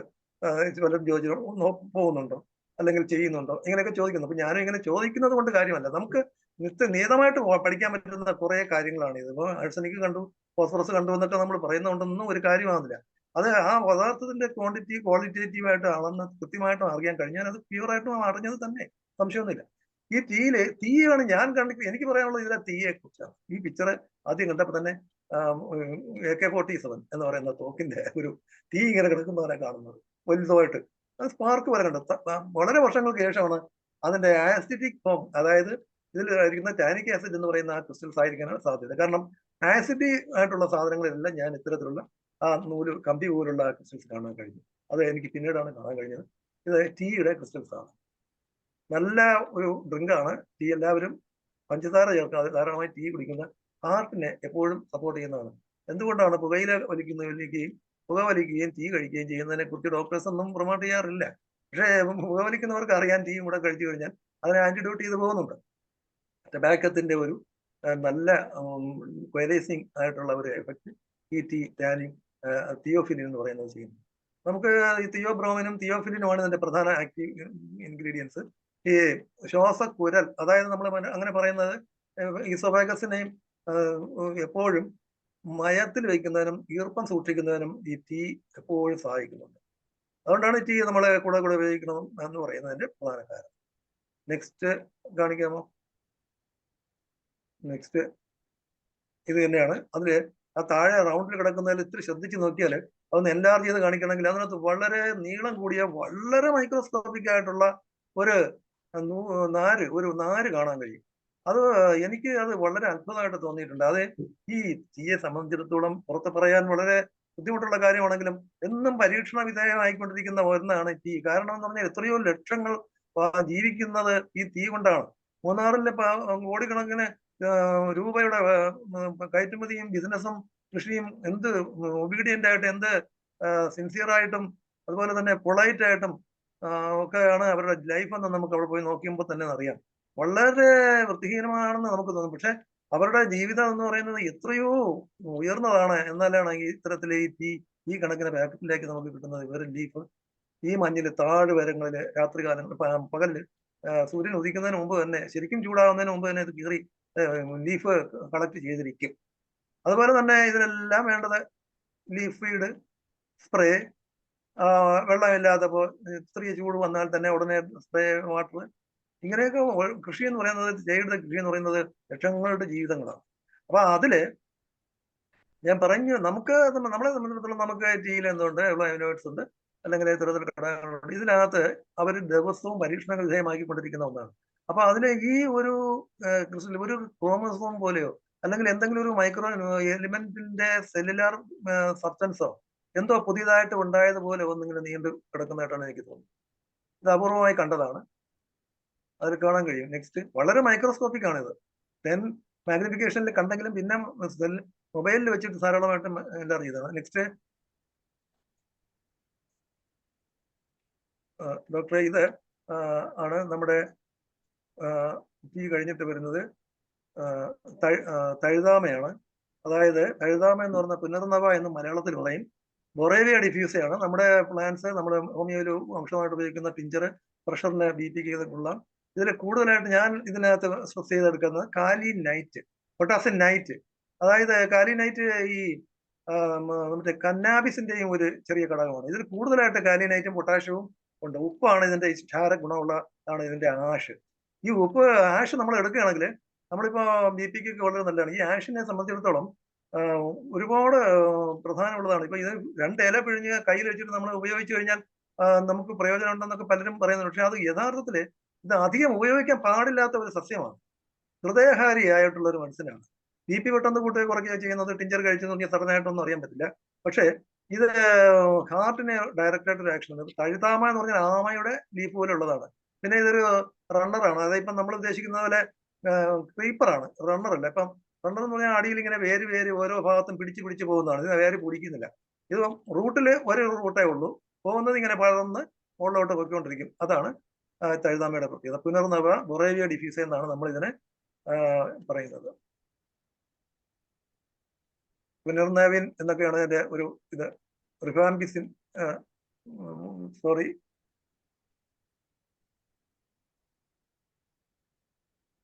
ഒരു ആൽക്കലോയിഡ് റിമാരിഡിൻ എന്നാണ്. ഡയൂററ്റിക് ആണ്. പിന്നെ ഡയൂററ്റിക് ആണ്. ലിവറിനും കിഡ്നിക്കും ഹാർട്ടിനും ആക്ഷനുള്ള ഒരു നല്ല മരുന്നാണ് പുനർനവ. നമ്മളിപ്പോ ബേപ്പിക്കൊന്നും സാധാരണ ടിഞ്ചറൊന്നും അധികം റോൾഫി കൊടുക്കുന്നതിന് അത്ര അളവിൽ പോലും ബൊറോവെ കൊടുക്കാൻ പറ്റില്ല. പക്ഷെ ബൊറോവെ നല്ല ആക്ഷൻ ഉള്ളതാണ്, നല്ല മെഡിസിനുമാണ് തഴുതാമ. നെക്സ്റ്റ് പിക്ചറ് തഴുതാമയിൽ കണ്ട ക്രിസ്റ്റൽ കണ്ടോ? ഈ മൈക്ക് പോലെയൊക്കെ ഇങ്ങനെ ഇരിക്കുന്ന കുറച്ച് ക്രിസ്റ്റൽസ് ആണ്. ഇതിൽ ഈ മുകളിൽ കിടക്കുന്ന ആ ഒരു 2-3 ഭാഗം ശരിക്കും അതായത് എന്താണ് ക്രിസ്റ്റലി എന്ന് പറയുമ്പോൾ സുതാര്യമല്ല. അതായത് വെളിച്ചത്തെ കടത്തിവിടുന്ന ഗ്ലാസി പോലുള്ളതല്ല, മറിച്ച് ഒപ്പേക്കായിട്ടുള്ള വൈറ്റ് ക്രിസ്റ്റൽസ് ആണ്. ഡോക്ടറെ നെക്സ്റ്റ് പ്ലാന്റ് എന്ന് പറയുമ്പോൾ ഇതാണ്. നെക്സ്റ്റ് തെറ്റി എന്ന് പറയുന്നത് നമുക്കറിയാലോ, ഇക്സോറ. നമ്മളെല്ലാം സ്കൂളിലും കോളേജിലും ഒക്കെ പഠിക്കുന്ന ഇക്സോറ. തെറ്റിയുടെ പ്രധാന തെറ്റിയുടെ പൂക്കൾക്ക് പൂജയ്ക്കും മറ്റുമൊക്കെ ഉപയോഗിക്കുന്നുണ്ട്. തെറ്റി പൂ ഒത്തിരി വിഷമകരമായിട്ടുള്ള വസ്തുവാണ്. ഇതിന്റെ ഒരു കായുണ്ട്, അത് പഴിച്ച് പച്ചയാണ്, അത് പഴുത്ത് വരുമ്പോൾ ചുവന്ന നല്ല ചുവപ്പ് നിറത്തിൽ ഉണ്ടയായിട്ട് ഇങ്ങനെ നിൽക്കും. വഴിയോരങ്ങളിൽ പണ്ടൊക്കെ ധാരാളമായിട്ടുണ്ടായിരുന്നു. അധികം ഇല്ലാത്ത ഇത്തിരി ഈർപ്പം കുറഞ്ഞ ചരിവുകളിലും നല്ല സൂര്യപ്രകാശം ഉള്ള പ്രദേശങ്ങളിലും മറ്റു ചെടികളുടെ ഇടയ്ക്കും മുള്ളുവള്ളികൾക്ക് ഇടയ്ക്കും ഒക്കെ ആയിട്ട് ഇങ്ങനെ കാണപ്പെടുന്ന ഒരു സസ്യമാണ്. ശരിക്കും അധികം പൊങ്ങാറില്ല. ഒരു മീറ്റർ മാക്സിമം വന്നാൽ തന്നെ ആയി. അവയുടെ പൂക്കൾ കാണിക്കുന്നത് ഇതുപോലുള്ള പൂക്കളുള്ള അനേകം സസ്യങ്ങൾ വേറെയും പലതുമുണ്ട്. പക്ഷെ ഈ തെറ്റിയുടെ പ്രത്യേകിച്ച് ഇങ്ങനെയാണ്. ഇക്സോറ എന്നാണ് എന്ന് പറയുന്നത്. ഇക്സോറ കോക്സീനിയ. ജംഗിൾ ജെറേനിയം എന്നും പേരുണ്ട് തെറ്റി. നെക്സ്റ്റ്, ഈ തെറ്റിയുടെ ഒരു ഉപയോഗം ഫ്ലവേഴ്സും ഫ്രൂട്ട്സും എല്ലാം ഉപയോഗിക്കുന്നുണ്ട്. ഈ തെറ്റി ഞാൻ ഇതിനകത്ത് നേരത്തെ പറഞ്ഞ ഒരു കാര്യത്തിൽ ഫ്ലവർ ഓറിയന്റേഷൻ ആണ്. ഈ ക്രിസ്റ്റലാണിത്. റൈറ്റ് സൈഡിൽ കാണുന്നത് ക്രിസ്റ്റലാണ്, പക്ഷെ അത് കണ്ടാൽ ഒരു ഫ്ലവർ പോലെയാണ് ഇരിക്കുന്നത്. ഈ താഴെയും അത് ഞാൻ മുമ്പ് പറഞ്ഞ നിലപ്പന എന്ന് പറയുന്ന പുഷ്പത്തിന്റെ സാമ്യത അതിന്റെ ക്രിസ്റ്റൽസിന് ഒത്തുചേർന്ന് കിടക്കുന്നതാണ്. ഇത് ഒന്നല്ല, പക്ഷെ 1, 2, 3, 4, 5 നക്ഷത്രം പോലെ കിടക്കുന്നത് അത് 2, 5 ഇതളുള്ള ക്രിസ്റ്റൽസ് ആണ്. 5 ക്രിസ്റ്റൽസ് ഇങ്ങനെ ചേർന്ന് കിടക്കുന്നതാണ്. ചില ക്രിസ്റ്റൽസ് ഇങ്ങനെ മാത്രം അറ്റൈൻ ചെയ്യുന്നുമുണ്ട്. അതായത് അവയുടെ ആംഗിൾ പ്രത്യേകമായി കീപ്പ് ചെയ്യുന്നുണ്ട്. എന്താണ് അതിന്റെ പിന്നിലുള്ള ആ ഒരു ഇത് എന്ന് ചോദിച്ചാൽ, ആ ക്രിസ്റ്റൽസിന്റെ ആ ഭാഗത്തുള്ള നെഗറ്റിവിറ്റി അഥവാ പോസിറ്റിവിറ്റി ആ ഭാഗത്തേക്ക് അട്രാക്ട് ചെയ്യുന്നു എന്നുള്ളത് സാധാരണ സയൻസ് ആണ്. പക്ഷെ അത് പോരാ. അത് ഇത്രയും ദൂരെ ആയിരുന്നാലും അവർ റീഗെയിൻ ചെയ്ത് വരുന്നതിനും വീണ്ടും ആ ക്രിസ്റ്റൽസ് അതേ വളരുമ്പോഴും ആ സൈസ് അറ്റൈൻ ചെയ്യുന്നു. അതെന്തുകൊണ്ടാണ്? എന്താണ് അതിന് പിന്നിലുള്ള ഫോഴ്സ്? ഡോക്ടർ നെക്സ്റ്റ് കാണിക്കാം. ഇത് നമ്മൾ തിപ്പലി എന്നാണ് പറയുന്നത്. തിപ്പലി നമുക്ക് എല്ലാവർക്കും അറിയാം. തിപ്പലി എന്നും പറയും. തിപ്പലി സാധാരണ ചുമയ്ക്കും കഫത്തിനും ഒക്കെ എരിവുള്ള ഒരു ചെറിയ തണ്ട് പോലെ, കുരുമുളക് പോലെ മുകളിലേക്ക് മാത്രം നിൽക്കുകയും അത് ഇളം മഞ്ഞ നിറത്തിൽ വരികയും പിന്നെ അത് പഴുത്ത് ഉണങ്ങുമ്പോൾ കുരുകുര ഇങ്ങനെ കുരുത്ത് ചെറിയ കുരുപ്പുള്ള സാധനമായിട്ട് കുരുമുളകിന്റെ വേറൊരു സൈപ്പ് പേപ്പർ നാഗ്രം. ഇതിനെ പറയുന്നത് പേപ്പർ ലോങ്ങം എന്നാണ്. നമ്മുടെ സാധാരണ കുരുമുളകിന് പേപ്പർ നാഗ്രം എന്നാണ് പറയുന്നത്. ഇത് പേപ്പർ ലോങ്ങം എന്നാണ് പറയുന്നത്. സാധാരണ നല്ല ഒരു ഓളറ്റൈൽ ഓയിലുണ്ട്. പിന്നെ ഇത് ശരിക്കും ഉപയോഗിക്കുന്നത് ചുമ, കാസ സംബന്ധമായിട്ട് രോഗങ്ങൾ, അതായത് ശ്വാസകോശ രോഗങ്ങള്, പിന്നെ ചുമയുടെ പോലുള്ള കഷായങ്ങൾ, മറ്റു ചില ഔഷധങ്ങൾ, ഷുഗർ, ഇതിനൊക്കെ ഇത് ഉപയോഗിക്കുന്നുണ്ട് തിപ്പലി. നെക്സ്റ്റ് ക്രിസ്റ്റൽ ഒന്ന് കാണിക്കാം. ഇതിലുള്ള ക്രിസ്റ്റൽസ് ആണ് മുകളിലൊക്കെ കാണുന്ന ഈ റൈറ്റും വലിയ ക്രിസ്റ്റൽസ്, താഴെയുള്ളത് ട്രാൻസ്പാരന്റ് ആണ്, വാട്ടർ സൊല്യൂബിൾ ആണ്. ഇതായത് ഞാൻ കണ്ട ക്രിസ്റ്റൽസ് ആണ്. ആ തിരി പോലെ ഇങ്ങനെ നൂല് പോലെയൊക്കെ കെട്ടിയിട്ടേക്കുന്നത് ഈ ഉണ്ട്. ചന്ദനത്തിരി ഇടക്കെട്ട് പോലെയോ അല്ലെങ്കിൽ നമ്മുടെ ഈ ചൂലിന്റെ ഭാഗത്തോ അത് സ്ഥിരമായിട്ട് ഈ ഔഷധ സസ്യങ്ങൾ കാണുന്ന ഒരു സ്വഭാവത്തിൽ കാണുന്ന ക്രിസ്റ്റൽസ് ആണ്. നെക്സ്റ്റ് സാർ, നെക്സ്റ്റ് ഇതിപ്പം മൈമോസ പൊടിക്കയാണ്. ഇത് നമുക്ക് എല്ലാവർക്കും അറിയാം. കശ്മീർ നോട്ട്, അതായത് ഇത് മൈമോസ പൊടിക്ക അഥവാ തൊട്ടാവാടി നമ്മുടെ നാട്ടിൽ എല്ലായിടത്തും ഉണ്ട്. ഇപ്പൊ അമിതമായിട്ട് ഉപയോഗിക്കുന്ന ഈ ചെടികളെല്ലാം വേറൊരു കാര്യം എന്ന് പറഞ്ഞാല് ഇന്ന് അമിതമായിട്ട് ഈ ഔഷധ സസ്യങ്ങൾ ഉപയോഗിക്കുന്നവരുണ്ട്. യഥാർത്ഥത്തില് ഇതൊക്കെ നിസ്സാരമാണ്. നാട്ടിലുണ്ട്, ഇഷ്ടം പോലെ ഉണ്ട്. പശുവും കന്നും ഒക്കെ തിന്നുന്നതാണിത് എന്ന് വിചാരിച്ചുകൊണ്ട് ഇത് നാം വിചാരിക്കുന്നത് പോലെ ഈ ടിഞ്ചറുകളൊന്നും ഫ്രീയായിട്ട് അങ്ങോട്ട് ഉപയോഗിച്ചുകൊണ്ട് ഉപയോഗമുണ്ടോ ഇല്ലയെന്ന് ചോദിച്ചാല് എന്തായിരുന്നാലും ഒരു ഘടകം ഞാൻ നേരത്തെ പറഞ്ഞു, വളരെ മൈന്യൂട്ട് മൈക്രോസ്കോപ്പിക്കലായിട്ടുള്ള സോഡിയത്തിന്റെ അധികരിച്ച അളവ് പൊട്ടാഷ്യത്തെ വളരെ ഈ സോഡിയം പമ്പ് ഒരു സെല്ലിന്റെ ഔട്ടില് കുറച്ച് സോഡിയം മോളിക്യൂൾസും ഒരു സെല്ലിന്റെ അകത്ത് തന്നെ പൊട്ടാഷ്യം മോളിക്യൂൾസും ഉണ്ട് എന്നിരിക്കെ ഇത് പൊട്ടാഷ്യം എപ്പോഴും പുറത്തോട്ട് വരുവാനുള്ള ഒരേ തള്ളലിലാണ്. ഈ സോഡിയം ആണെങ്കിൽ എപ്പോഴും സെല്ലിനകത്തേക്ക് കടക്കാനുള്ള ശ്രമത്തിലുമാണ്. ഇവയുടെ ഈ പൊട്ടൻഷ്യാലിറ്റിയാണ് സെൽ മെമ്പറൈനെ കീപ്പ് ചെയ്യുന്നത്. ഓസ്മോസിസ് വഴി വാട്ടർ മോളിക്യൂൾസ് എല്ലാം എസ്കേപ്പ് ചെയ്യുന്നെങ്കിലും ഓസ്മോളാലിറ്റി എന്ന് പറയുന്ന ആ ഒരു കീപ്പിംഗ് കപ്പാസിറ്റി ഈ സെല്ലിനെ കീപ്പ് ചെയ്യുന്നത് ഈ മസിലൻ നെർവില് ഈ സോഡിയം പമ്പാണ്. ഇത്രയും മൈന്യൂട്ടായിട്ടുള്ള കാര്യങ്ങൾ ഇരിക്കെ നമ്മൾ എന്ത് പദാർത്ഥം കൊടുത്തിരുന്നാലും അത് ഇത്രയും സ്പെസിഫിക് ആക്ഷൻ ഉള്ള വളരെയേറെ ഘടകങ്ങളുണ്ട് എന്നിരിക്കെ അപ്പോൾ മറ്റു ചില ഘടകങ്ങളെ എന്തായാലും ഡെഫിഷ്യൻസി ഉണ്ടാക്കും സഡനെ അല്ലെങ്കിലും ഗ്രാജുവലി. അതിനെ മേക്കപ്പ് ചെയ്യാനായിട്ട് ഒരുപക്ഷെ നമ്മുടെ സ്റ്റൊമക്ക് നമുക്ക് സഹായിക്കുന്നുണ്ട്. നാം ഇതെല്ലാം കഴിച്ചു പോകും. അപ്പോൾ ഹോമിയോപ്പതിക്കാരന്റെ ഈ സ്റ്റൊമക്കും ഈസോഫാഗസും നാക്കും ഒന്നും ഇല്ലെങ്കിൽ നമ്മുടെ മെഡിസിൻസിനൊന്നും ശരിക്കും പറഞ്ഞാൽ ഒന്നും ഇല്ല എന്ന് പറയേണ്ടി വരും. അതാണ് നമ്മൾ ഉദ്ദേശിക്കുന്നത്. നമുക്കിപ്പോ ഇത്രയും ടെൻസിലായിട്ടുള്ള ഈ നാക്കില് നമ്മൾ ഒരു ഡ്രോപ്പ് അപ്ലൈ ചെയ്യുമ്പോൾ അത് ഇത്രയും സെലക്റ്റീവായിട്ട് നെർവ്സിൽ പോകുന്നെങ്കിൽ നെർവ്സിന്റെ ഘടന തന്നെ നമുക്കറിയാം. ബ്രെയിനിൽ നിന്ന് വരുന്ന നെർവ്സിന്റെ സുഷുമ്നയിൽ നിന്ന് മൈന്യൂട്ടായിട്ടുള്ളവയ്ക്ക് എല്ലാം സ്പെസിഫിക് ആയിട്ടുള്ള ഇത് വരണം. ഞാനൊരിക്കൽ ഈ ഹോമിയോപ്പതി പഠിച്ചപ്പോൾ നമ്മുടെ ഹാരിങ്ടണിന്റെ ടെക്സ്റ്റ് ബുക്കിലൊക്കെ ഒഴിക്കുന്ന ആ ഒരു യു പോലും അടച്ചിട്ട് അതിനകത്ത് അയോൺസിനെ കുറിച്ചൊക്കെ പറഞ്ഞപ്പോൾ ഞാനെടുത്ത് വായിച്ചു നോക്കിയിട്ടുണ്ട്. അതിനകത്ത് എനിക്ക് പറയാനുള്ളതെന്ന് പറഞ്ഞാൽ അങ്ങനെയാണെങ്കിൽ ഈ നെർസൊന്നും നെർസല്ല, 14,000 കോടി 4,448 നാളികേരമ്പുകൾ എന്നൊക്കെ പറഞ്ഞ് സാധാരണ നാട്ടിൻപുറത്ത് നടക്കുന്ന ആൾക്കാരൊക്കെ ഇങ്ങനെ നാട്ടിൽ ഓരോന്നോരോന്ന് പറഞ്ഞുകൊണ്ടിരിക്കുന്ന കേൾക്കാം. അതൊക്കെ കണക്ക് പ്രകാരം ഒന്നും പറയുന്നതല്ല. പക്ഷെ എന്നാലും ഓരോ നെർവിനും കണക്ഷൻ മുഴുവൻ ഈ ഒരു ബ്രെയിനാണ്. ഈ ചെറിയ ഒരു തലയ്ക്കകത്തിരിക്കുന്ന ആ ബ്രെയിനിന്റെ കേന്ദ്രത്തിൽ നിന്ന് ആണ് ഇതിന്റെ എല്ലാം കണക്ഷൻ വരുന്നതെന്ന് പറഞ്ഞാൽ പോലും അത് നമുക്ക് വിശ്വസിക്കാൻ പറ്റില്ല. സുഷുമ്നയിലേക്ക് താഴേക്ക് വരുമ്പോൾ പിരിഞ്ഞ് വ്യത്യസ്തമായിട്ട് പോകുന്നു എന്ന് വിചാരിച്ചുകൊണ്ട് ഇപ്പൊ നെർവ് സപ്ലൈ ഉള്ള വേഗസ് എന്തുമാത്രം നീളമുണ്ട്. ബ്രെയിനിൽ നിന്ന് നേരെ പാദം വരെ വേഗസ് വരുന്നു. ഹാർട്ടിനെയും സപ്ലൈ ചെയ്യുന്നു, ലങ്സിനെയും സപ്ലൈ ചെയ്യുന്നു, ഓരോ ഓർഗനെയും. അപ്പൊ എന്നാൽ പോലും ഇവയ്ക്ക് ഈ വ്യത്യസ്തമായിട്ടുള്ള വ്യതിരിക്തത എന്നാണ് അതിനെ പറയുന്നത്. ഈ ഓരോ നെർവിനും വ്യതിരിക്തത വരണ്ടേ? അങ്ങനെയാണെങ്കിൽ പോലും നെർവ് വഴിയാണെങ്കിലും അപ്പോഴും നമ്മൾ വീണ്ടും പരാജയപ്പെടുകയാണ്. നമ്മൾ ഇതിന്റെ മൈക്രോ സ്റ്റഡിയിലേക്ക് പോകുമ്പോൾ പോലും നമുക്ക് ശരിക്കും ഒരു ക്ലാരിറ്റി വരുന്നില്ല. ഈ മൈമോസ ധാരാളമായിട്ട് ഇടിച്ചു കഴിഞ്ഞാൽ അതിന്റെ ചാറൊക്കെ പ്രഷറിനെന്നും പറഞ്ഞ് കുറെ പേർക്ക് ഇടുക്കി ഡിസ്ട്രിക്ട് ചെന്നപ്പോൾ ഞാൻ കണ്ടതാണ്. മൈമോസയുടെ പ്രഷറിനെ കുറച്ച് നല്ലതാണ്. പിന്നെ അത് പ്രഷർ കൂട്ടിയും ആ പ്രഷർ വളരെ കൂടിയും അവർക്ക് ശാരീരികമായിട്ട് ത്വക്ക് ഈ പഞ്ചമരുന്നുകളെ മിക്കവാറും ത്വക്കിൽ ഡെപ്പോസിറ്റ് ചെയ്യും. സോറ തിയറിയുടെ നല്ല തെളിവാണ്. ഇത്രയും മൈക്രോ ആയിട്ടുള്ള ഹെവി മെറ്റൽസ് എലിമെന്റ്സ് ത്വക്കിലൂടെ പുറത്തു വരും. എക്സ്ക്രീറ്ററി ഓർഗൻ വളരെ വിശാലമായ ത്വക്ക് മാത്രമാണ്. ഡോക്ടറെ അടുത്തത് കാണിക്കാം. നമുക്ക് ഇനി 1-2 കൂടെ ഉള്ളൂ, പെട്ടെന്ന് പോകാം. നെക്സ്റ്റ് ഇതാണ് ക്രിസ്റ്റൽസ്. നെക്സ്റ്റ് ഇതെല്ലാം അതിന്റെ ക്രിസ്റ്റൽസ് ആണ്. ഇത് തുളസി, നമ്മുടെ നാട്ടിലെ തന്നെ തുളസി ഓസിമം, അതിന്റെ ക്രിസ്റ്റൽസ് ഉണ്ട്. തുളസിയെ കുറിച്ച് വ്യക്തമായിട്ട് പറയണ്ടേ? ഇപ്പൊ പാറ കഷ്ണങ്ങൾക്ക് അടുത്തൊക്കെ ധാരാളമായിട്ട് തുളസി ഉണ്ടെന്ന് അറിയാം. നെക്സ്റ്റ് കാണിക്കും ഡോക്ടർ. തുളസിയെ കുറിച്ച് ഉള്ള ഇതിന്റെ ക്രിസ്റ്റൽസ് നമുക്ക് ഈ തുളസിയുടെ അടുത്ത് വൈകുന്നേരങ്ങളിൽ ഒന്ന് നിന്നാൽ പോലും ശ്വാസകോശം മുഴുവനും സംഭരിതമാകുന്ന ആണ് അതിന്റെ പോയിന്റ്. ഒത്തിരി വെള്ളം തെളിച്ചിട്ട് അതിന് മുമ്പിൽ ഒന്ന് ചുറ്റി കറങ്ങുമ്പോൾ ശ്വാസകോശത്തിനകത്തേക്ക് അത്ര മതി. ഇപ്പോഴാണെങ്കിലോ നമുക്ക് കുറ്റം പറയുന്നതല്ല എങ്കിലും നമ്മളിപ്പോ കഫ് സിറപ്പ് വാങ്ങുമ്പോൾ തുളസി കഫ് സിറപ്പ് എന്നെ വാങ്ങണമെന്നാണ് വീട്ടിൽ നിന്ന് പറയുന്നത്. എന്തിനാണ്? അത് കഴിക്കുമ്പോൾ എന്തുകൊണ്ട്. പക്ഷെ ഒത്തിരി മാത്രം തുളസി കുറുക്കി അതിന് പഞ്ചസാരയൊക്കെ ഇട്ട് നമ്മൾ കഴിക്കുകയാണ്. അത് എന്തുമാത്രം ഉപയോഗപ്പെടുന്നുണ്ട്. അപ്പോഴും ദൈവത്തിന് വേണം നമ്മൾ എന്ന് പറയുന്നത്. നമ്മുടെ കൺസ്ട്രക്ഷൻ ഈ ഭൂമിയിൽ ജീവിക്കുന്നതിന് വേണ്ടി ഉണ്ടാക്കി വെച്ചതാണ്. ഭൂമി ഇതെല്ലാം കൂടെ സംഭരിച്ചു വെച്ചിരിക്കുന്നതാണല്ലോ. നെക്സ്റ്റ് തുളസി കഴിഞ്ഞു. അടുത്ത ക്രിസ്റ്റൽ കാണിക്കുന്നത് തുമ്പ.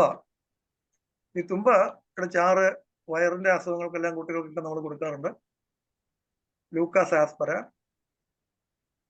തുമ്പയെ കുറിച്ചൊന്നും ഇപ്പൊ ഇത് അധികം പറയാനില്ല. നമ്മുടെ ഡോക്ടേഴ്സിനും ലവേഴ്സിനും സ്റ്റുഡൻസിനും ഒക്കെ അറിയാന്നുള്ളതാണ്. നമ്മുടെ നാട്ടിലെ കേരളത്തിനെ സംബന്ധിച്ചിടത്തോളം തുമ്പയുടെ പാരമ്പര്യം എത്രയോ പഴയതാണ്.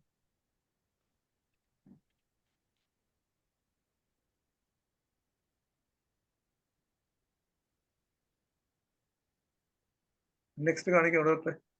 ഇതിന്റെ പൂവിന് പോലും ആൽക്കലോയിഡ് ഉണ്ട്. തുമ്പപ്പൂ വളരെ നിറത്തില് അതിന്റെ ഷേപ്പിലും ഒക്കെ വളരെ അലങ്കാരികമായിട്ട് പ്രയോഗിക്കുന്നതാണ്. ഇൻഡസ്ട്രിയൽ കോളിക്ക് ലീവ്സ് ഉണ്ട്. നെക്സ്റ്റ് കാണിക്കുന്ന ഡോക്ടറെ. അടുത്തത് ഇത് ഉഴിഞ്ഞാന്നാണ് ഇതിന് പറയുന്നത്. ഉഴിഞ്ഞാന്ന് പറഞ്ഞാല് ഉഴിഞ്ഞ ചെടി നിങ്ങൾക്ക് കണ്ടിട്ടുണ്ടായിരിക്കും. നിങ്ങളെല്ലാം കണ്ടിട്ടുണ്ടായിരിക്കും. ഊഴ ഇഞ്ഞ എന്ന് പറയും പോലെ 2-3 സ്പൂൺ കിടക്കുന്നതാണ് ഇവിടെ. സദ്യക്ക് വിളങ്ങാൻ നിൽക്കുമ്പോൾ നമുക്ക് ആ ഊഴ ഇങ്ങ് വരട്ടെ എന്ന് പറയുന്നത്. അതുപോലെ ഈ സ്പൂൺ ഞാൻ അതിനകത്ത് കൃത്യമായിട്ട് കണ്ടതാണ്. ഉഴിഞ്ഞയിൽ മാത്രം കണ്ടതാണ്. സ്പൂൺ കിടക്കുന്നതാണ്. ഉഴിഞ്ഞ എന്നാണ്. കാർഡിയോസ്പേമം ഹാലിക്കോ കാബം എന്നാണ് ഇതിന്റെ പേര്. കാർഡിയോസ്പേമം ഹാലിക്കോ കാബം. ഇതിന്റെ ഒരുമാതിരി പെട്ടി ഒരു ആഭരണപ്പെട്ടി പോലത്തെ അമ്മാടപ്പെട്ടി പോലത്തെ ഒരു ഇങ്ങനത്തെ ഒരു സാധനം തൂങ്ങിക്കിടക്കുന്നതാണ് അതിന്റെ വിത്ത് ഫ്രൂട്ട്. നല്ല ഒരു സ്മേഹമാണ്. ഇതിന്റെ പ്രധാനമായിട്ട് ഉപയോഗിക്കുന്നത് ഈ മറ്റേ നമ്മുടെ നറുനീണ്ടിയും ഇത് മുടിക്ക് എണ്ണയ്ക്ക് കാച്ചുന്നതിന് പിന്നെ മുടിയിൽ തേക്കുന്നതിന് ഒക്കെ ഔഷധമായിട്ട് ഉപയോഗിക്കുന്നതാണ് ഉഴിഞ്ഞ. അതിന്റെ കൂടെ ഉപയോഗിക്കുന്ന വേറൊരു സസ്യമുണ്ട്. കഴിഞ്ഞ ക്ലാസ്സിൽ ഞാൻ എടുത്തിരുന്നു.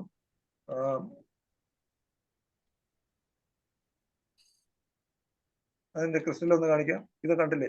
ഈ സ്പൂൺ പോലുള്ള കിടക്കുന്ന കുറച്ച് ക്രിസ്റ്റൽസ് ഉണ്ട്. മുകളിലും കിടക്കുന്നുണ്ട്. ചിവില് പോലെ കെട്ടിയിട്ടേക്കുന്ന ഇതിലും ഉണ്ട്, ധാരാളമായിട്ടുണ്ട്. ചെറിയ ക്രിസ്റ്റൽസും ഉണ്ട്. അത് നെക്സ്റ്റ് ഒന്ന് കാണിക്കാം ഡോക്ടറെ. നെക്സ്റ്റ് അടുത്ത ഈ പിക്ചർ കൂടെ ഉള്ളൂ. ഇതാണ് നമ്മുടെ വെളുത്തുള്ളി. നമ്മുടെ അലിയം സെറ്റൈവ ഇപ്പൊ എല്ലാവരും ഉപയോഗിക്കണമെന്നാണ് എന്റെ അഭിപ്രായം. നമ്മളെല്ലാം ദിവസം ഉറങ്ങുന്നതിന് മുമ്പ് ഒരു 3 ഉള്ളി അലിയം സെറ്റൈവ കഴിച്ചു കിടക്കും. നോക്കും, നമുക്ക് എന്ത് നല്ല സ്ലീപ്പാണ്. കാരണം രണ്ടും സമ്പുഷ്ടമായിട്ടുള്ള സൾഫറും ഫോസ്ഫറസും ബാലൻസ്ഡ് ആണ്. നമ്മൾ പുറത്തുനിന്ന് കുറച്ച് സൾഫർ കഴിക്കാൻ, കുറച്ച് ഫോസ്ഫറസ് കഴിക്കാന്ന് വെച്ചാൽ നമ്മളെ കൊണ്ട് നമ്മൾ സാധ്യത ഒരു പാടാണ്. ഇപ്പൊ ഒരുപാട് കോമ്പിനേഷൻസ് ഉണ്ട്. ഇപ്പൊ വൈറ്റമിൻസ് എടുത്തു കഴിഞ്ഞാൽ എ മുതൽ ഇസഡ് വരെയുള്ള എല്ലാ വൈറ്റമിൻസും ചേർത്തിട്ടുള്ള കോമ്പിനേഷൻസ് വരുന്നുണ്ട്. പക്ഷെ ഇതൊന്നും അങ്ങനെ ഒരു സിന്തറ്റിക് ആയിട്ട് തയ്യാറാക്കി ഒന്നിച്ച് ചേർത്ത് വെച്ചാൽ അത് ഒന്നിച്ചിരിക്കും. അപ്പൊ ഞാനിപ്പോ ഒരു കോമ്പിനേഷൻ ഹോമിയോ മെഡിസിൻ തയ്യാറാക്കുന്നുണ്ട്, ഇപ്പൊ പ്ലാന്റ്സിനെന്നും പറഞ്ഞു. അതിപ്പോ ഞാൻ നോക്കിയെടുത്തോളം ഇതിന് ഓരോന്നിന്റെയും പ്രയോഗിച്ച് നോക്കിയാലും ഓരോന്നിനും കുറെ ഗുണങ്ങൾ കിട്ടുന്നുണ്ട്. പക്ഷെ അത് ഒന്നിച്ചായിരിക്കുമ്പോൾ കിട്ടുന്ന ഗുണങ്ങൾ ഒരിക്കലും ഈ ഓരോന്നിനും കിട്ടുന്നത് മാത്രമല്ല. അത് നമ്മുടെ ഒരു പ്രധാന കാര്യമാണ്. ഇപ്പൊ ഞാൻ ഈ ഇത്രയും സംസാരിക്കുന്നെങ്കിൽ ഞാനും നമ്മൾ ഈ സിംഗിൾ മെഡിസിൻ എന്ന് പറയുന്നത് എന്നാൽ ഒരിക്കലും നമുക്ക് മറക്കാനോ നമുക്ക് തള്ളിപ്പറയല്ല, സോറി, ഞാൻ ക്ഷമ ആ വാക്ക് നമുക്ക് എങ്ങനെ അത് കോപ്പ് ചെയ്യാൻ പറ്റുന്നു? നമ്മളെല്ലാം അനുഭവിക്കുന്നു, പക്ഷെ അതെങ്ങനെ നമുക്ക് പറയാൻ പറ്റുന്നു? ഒരുപാട് വർഷങ്ങളോളം ഈ രോഗത്തെ സംരക്ഷിച്ചുകൊണ്ട് രണ്ട് പാദങ്ങളുണ്ടെന്നും അതില് രോഗിയുടെ രോഗത്തിൻ്റെതായിട്ടുള്ള നാര് ഒരു കണക്കിന് ഇങ്ങനെ വളർന്നു പോകുന്നു. സർപ്പത്തിന്റെ ആ ഒരു എക്സാമ്പിൾ വെച്ചാണ് ഞാൻ പറയുന്നത്. അല്ല, രോഗത്തിന്റെ വളർന്നു പോകുന്നവർ തന്നെ രോഗത്തിന്റെ അവസ്ഥ അല്ലാതെ അവയെ നിരാകരിക്കുന്നതിന്, അവയെ നശിപ്പിക്കുന്നതിനുള്ള മറ്റത് അതുപോലെ തന്നെ നിൽക്കുന്നു. അതിന് ഒരു നാശവും വരുന്നില്ല എന്നും, എന്നാൽ രോഗത്തിന്റെ അവസ്ഥ എന്നും മാറിക്കൊണ്ടിരിക്കുന്നുവെന്നും വരുന്നു. എന്നാൽ ഈ ഒരു വൈറ്റൽ ഫോഴ്സ്, അതിന് വൈറ്റൽ ഫോഴ്സ് എന്ന് പറയാം, അതായത് ഇതിനെ പ്രതിരോധിച്ചുകൊണ്ടേയിരിക്കുന്ന ഇൻഡ്വെല്ലിംഗ് റീസൺ ജിഫ്റ്റഡ് മൈൻഡ് എന്നാണ് പറഞ്ഞിരിക്കുന്നത്. ഇൻഡ്വെല്ലിംഗ് റീസൺ ജിഫ്റ്റഡ് മൈൻഡാണ്. മൈൻഡിൽ നിന്ന് റീസൺ ആയിട്ട് ഗിഫ്റ്റ് ചെയ്തിരിക്കുന്നതോ അല്ലെങ്കിൽ റീസൺ ജിഫ്റ്റഡ് റീസൺലി എന്ന് പറഞ്ഞിരിക്കുന്നതാണ്. 9th അഫോറിസം ഒന്നുകൂടെ വായിക്കണം. ഓരോ വരിയും തിരിച്ച് മറിച്ച് നോക്കിയിട്ട് നമ്മൾ വായിച്ചു നോക്കിയാലും അത് നല്ല കൺസൈസ് ആയിട്ടുള്ള ഒരു അഫോറിസമാണ്. അഫോറിസംസ് എല്ലാം അങ്ങനെയാണ്, പുള്ളിയുടെ അഫോറിസംസ് എല്ലാം അങ്ങനെയാണ്. ഹനുമാന്റെ അഫോറിസംസ് നമുക്ക് ഒരിക്കലും ഒന്നും അങ്ങോട്ടും ഇങ്ങോട്ടും ഒന്നും മറിച്ചിട്ടാലും നല്ല ആംഗിളിൽ ശരിക്കും വെച്ചാലും അവരുടെ ആംഗിൾ എല്ലാം കൺസൈസ് ഒരു കറക്റ്റ് ആയിരിക്കും. ഈ പൊട്ടൻറ്റൈസ് ചെയ്ത മെഡിസിൻസോ മുമ്പ് കാലത്ത് പറഞ്ഞിരുന്നു നീളത്തിനുള്ള സാധനത്തിൽ ഇങ്ങനെ അരയ്ക്കുന്നു. പിന്നെ ഒരിക്കലും ഞാൻ ഒരു പുസ്തകത്തിൽ വായിച്ചു, അല്ല പോട്ടെ, ലെഫ്റ്റ് റൈറ്റ് ആയിട്ട് റൗണ്ട് യൂട്ടൻസിൽ തന്നെ വേണം. ഇതിൽ ഏതാണ് ശരി? നീളത്തിൽ ഇങ്ങനെ ഓവൽ ഷേപ്പിൽ അരയ്ക്കുന്നതാണോ റൗണ്ടിൽ ഇങ്ങനെ അരയ്ക്കുന്നത് കൊണ്ടാണോ യഥാർത്ഥത്തിൽ ഇതിനെ എനർജിയുടെ ഡിസ്ട്രിബ്യൂഷൻ ഈക്വലാവുന്നത്? നമ്മൾ ഈ മെഡിസിൻ എടുത്ത് സക്സസ് ചെയ്യുമ്പോൾ വലത്തോട്ടും ഇടത്തോട്ടും കലക്കണം എന്ന് പറയുന്നുണ്ട്. ഇപ്പൊ ഗ്ലോബ്യൂൾസ് ഇട്ടിട്ട് ബോട്ടിൽ ഇങ്ങനെ കുലുക്കുമ്പോൾ ഇടത്തോട്ട് മാത്രമേ ചലിപ്പിക്കാവൂ. അതിനെ ഇടത്തോട്ട് വലത്തോട്ട് നോക്കിയാൽ അതിന്റെ വേൾസ് പോകും. ഇതൊക്കെ സങ്കല്പത്തിൽ അങ്ങനെയൊക്കെ ഉണ്ട്, പക്ഷേ നമ്മൾ പ്രാക്ടിക്കലിൽ അതൊന്നും നോക്കാറില്ല. ഒരു ഡ്രോപ്പ്, ഞാൻ അന്ന് പറഞ്ഞ സൾഫറിന്റെ ഒരു ഡ്രോപ്പ് മാത്രം ഒഴിച്ച് എത്ര വലിയ പനി ഉണ്ടെങ്കിലും ഒരു ഡ്രോപ്പ്, 2 ഡ്രോപ്പ് ആയാലും അത് കളഞ്ഞേക്കണം. ആ കുപ്പി പാത്രം കഴുകിയതിനു ശേഷം വീണ്ടും എടുത്ത് ഒറ്റ ഡ്രോപ്പ് മാത്രം എഴുതി പനി ഉള്ള കുട്ടിക്ക് കൊടുത്ത് ഒരു 10 മിനിറ്റ് കഴിയുമ്പോൾ 1 ഡിഗ്രി ടെമ്പറേച്ചർ നിർബന്ധമായിട്ടും കുറഞ്ഞിരിക്കും. സൾഫർ നല്ല 30 ആണ്. അതാണ് പിന്നെ നമുക്ക് പറയാനുള്ളത്. നമ്മൾ 30 ആണോ പൊട്ടൻസികൾ എല്ലാം 30 ആയിരിക്കണം. 30 എന്ന് പറഞ്ഞാൽ അത് എനിക്ക് എൻ്റെ ഒരു കൺസിഡറിങ് കാണാൻ അതിൽ 20 മുതൽ 30 വരെയുള്ള ഒരു റേഞ്ചിൽ വരുന്നതായിരിക്കാം. വണ്ണം എന്ന് പറഞ്ഞാൽ ഇപ്പോ ഒരു 1000-ൽ നിന്നും വരുന്നതാകാം. അങ്ങനെയൊക്കെ മാത്രമേ നമുക്ക് പറയുള്ളൂ. ഈ ഗാർലിക്കിന്റെ പേര് ഗാർലിക് എന്നാണല്ലോ. അലിയം സറ്റൈവ എന്ന് പറയുന്നത് വെളുത്തുള്ളിയാണ്. ഇതിലെ ആ റൗണ്ട് വലിയ ക്രിസ്റ്റൽസ് ഇതിനകത്ത് കിടപ്പുണ്ട്, ഒരു ബാൾ പോലെ. ഇത് ഞാൻ നെക്സോമിക്കയിലും കണ്ട ക്രിസ്റ്റൽസ് ആണ്. നെക്സോമിക്കയിലാണ് ഇതുപോലുള്ള ശരിക്ക് പന്ത്, ഓലപ്പന്ത് കണ്ടോ, ഓലപ്പന്ത് കെട്ടിയിട്ടതുപോലെ കാണുന്നത്. ഞാൻ ഈ പറഞ്ഞു വന്നത് സൾഫറും ഫോസ്ഫറസും നല്ല കോമ്പിനേഷൻ ആയിട്ടുള്ള ഒരു ഫുഡാണ് വെളുത്തുള്ളി. അപ്പൊ അലിയും സറ്റൈവ ആയിട്ട് നാം കഴിക്കുമ്പോൾ പക്ഷെ വെളുത്തുള്ളി കഴിക്കുന്നുണ്ട്. എത്രയോ പേര് വലിയ കൂട്ടത്തില് കൂട്ടാൻ മറ്റേ ഈ ബിരിയാണിയിലും മറ്റുമൊക്കെ കൂട്ടി കണ്ടമാനം വെളുത്തുള്ളി കഴിക്കുന്നു. ഈ മുസ്ലിംസിനെ സംബന്ധിച്ചിടത്തോളം വെളുത്തുള്ളി ഇല്ലാത്ത ഒരു ദിവസം പോലും ഇല്ല. ഞാനൊക്കെ ധാരാളമായിട്ട് വെളുത്തുള്ളി പാചകം ചെയ്ത് കഴിക്കുന്ന രസവും മറ്റുമൊക്കെ ഇഷ്ടം പോലെ കഴിക്കുന്നു. എന്നിട്ട് ഈ വെളുത്തുള്ളിയുടെ ഗുണം കിട്ടുന്നുണ്ടോ? ഈ അലിയം സറ്റൈവ തന്നെ വേണം. അതെന്താ കാര്യം? അതെന്താണ് എന്ന് നമുക്ക് ഇതുവരെ വായിച്ച് മനസ്സിലാക്കാനുള്ള സാധാരണ മനസ്സോ ബുദ്ധിയോ അല്ലെങ്കിൽ അങ്ങനെയുള്ള ഒരു സാവകാശം എന്നുള്ള ആർക്കും തരുന്നില്ല. പിന്നെ അതൊന്നും അറിഞ്ഞാൽ ചിലപ്പോൾ നമ്മുടെ പ്രാക്ടീസ് പോകും, ആരെങ്കിലും ഒക്കെ നമുക്ക് ജീവിക്കണ്ടെന്ന് വെക്കുക. അല്ലാതെ ഇതിനെ പഠിക്കാതിരിക്കരുത് എന്നാണ് എനിക്ക് പറയുന്നത്. ഈ അലിയം പ്രിപ്പയർ ചെയ്യുമ്പോൾ എന്തുകൊണ്ട് നെക്സ്റ്റ് കാണിക്കാനില്ല. ഞാൻ ഇനി ബാക്കി ഓക്കെ. അപ്പൊ നമുക്ക് ഇവിടെ വെച്ച് ഇത് നിർത്താം. ഇനിയുള്ള അടുത്ത ക്ലാസ്സിലാകാം. ഇപ്പൊ സമയം കറക്റ്റ് ആയി. എന്തെങ്കിലും പറയാനുണ്ടോ? ഡോക്ടർ എന്താ പറഞ്ഞത്? കേട്ടില്ല. അല്ല, നമുക്കിനി 1 മിനിറ്റ് കൂടുതലായിട്ടുണ്ട്. ഇനിയിപ്പം നമുക്കൊരു ഡിസ്കഷന് ഇപ്രാവശ്യവും നമുക്ക് സമയം കിട്ടുന്നില്ല. അപ്പൊ ഇനി ഡോക്ടർ ഒരു ക്ലാസ്സും കൂടെ വെക്കുമല്ലോ, ഡിസ്കഷനും കൂടെ ഉൾപ്പെടുത്തി. ഈ സെക്ഷനിൽ ഞാൻ ഇതിന്റെ അടുത്ത് നമ്മുടെ ഹോമിയോ മെഡിസിൻസിന് മാത്രം കണ്ട കുറച്ച് പിക്ചേഴ്സ് ഉണ്ട്. നമ്മുടെ പിക്ചേഴ്സ്, അതായത് ഇപ്പോൾ സിനറേറിയ, ഗന്നാബിസ്, ബ്രയോണിയ, കലണ്ടുല, ഇങ്ങനെയൊക്കെയുള്ള കുറച്ച് നമ്മുടെ മെഡിസിൻസ് കുറച്ച് പിക്ചർ മാത്രമേ ഉള്ളൂ. അതിൽ ഇതുപോലുള്ള ഈ പ്ലാന്റ്സിന്റെ കളക്ഷൻ ഒന്നും എനിക്ക് എടുത്ത് പറ്റിയില്ല. സിനറേറിയ പോലുള്ളതിന്റെ ഒന്നും പ്ലാൻ അടുത്ത പ്രാവശ്യം അതും കൂടെ വെച്ച് നമുക്കൊരു ഡിസ്കഷനും കൂടെ വെക്കാം. നമുക്ക് സമയം കിട്ടുകയാണെങ്കിൽ എടുക്കാം എന്ന് എന്നെ കേട്ടുകൊണ്ട് എല്ലാവർക്കും നന്ദി. വേണുഗോപാലൻ ഡോക്ടറെ സാറിനൊരു നന്ദി പറയണേ. വേണുഗോപാലൻ ഡോക്ടറെ. ഹലോ. അതെ, ഞാൻ സാറിന്റെ ക്ലാസ് ശ്രദ്ധിക്കായിരുന്നു. പക്ഷെ എനിക്ക് വളരെ കുറച്ച് സമയം 10 മണിക്ക് ശേഷം മാത്രമാണ് കയറാൻ പറ്റിയത്. ഞാൻ ശരിക്കും സാറിന്റെ ക്ലാസ്സിനെ പറ്റി എൻ്റെ ഒരു സുഹൃത്ത് പറഞ്ഞിട്ടുണ്ട്. അങ്ങനെ യാദൃശ്ചികമായിട്ടാണ് ഇന്ന് കയറിയത്. ഇന്ന് യാദൃശ്ചികമായിട്ടാണ് കണ്ടതും കയറിയതും. എങ്കിലും അത് നമ്മുടെ ഓരോ ഡോക്ടേഴ്സിൻ്റെയും നമ്മുടെ സിസ്റ്റത്തോട് ചെയ്യേണ്ട ഒരു ഒരു കടമ തന്നെയാണ്. കാരണം നമ്മൾ ഈ വെറുതെ ട്രീറ്റ് ചെയ്യുക, അല്ലെങ്കിൽ മരുന്ന് കൊടുത്ത് അതിൻ്റെ റിസൾട്ട് മാത്രം നോക്കുന്നതിലുപരി ആ മരുന്നിനെ കുറിച്ച് കൂടുതൽ അറിയുക എന്നുള്ളത് വളരെ ഇമ്പോർട്ടൻ്റ് ആണ്. കാരണം അടുത്ത തലമുറയ്ക്ക് ഒരു വ്യക്തമായ ഒരു അറിവ് ഓരോ പ്ലാന്റിനെ കുറിച്ച്, അല്ലെ ഓരോ മെഡിസിനെ കുറിച്ചും കൊടുക്കണമെങ്കിൽ നമ്മൾ അതിനെക്കുറിച്ച് കുറെ ഡീപ്പ് അനലൈസ് ചെയ്യണം.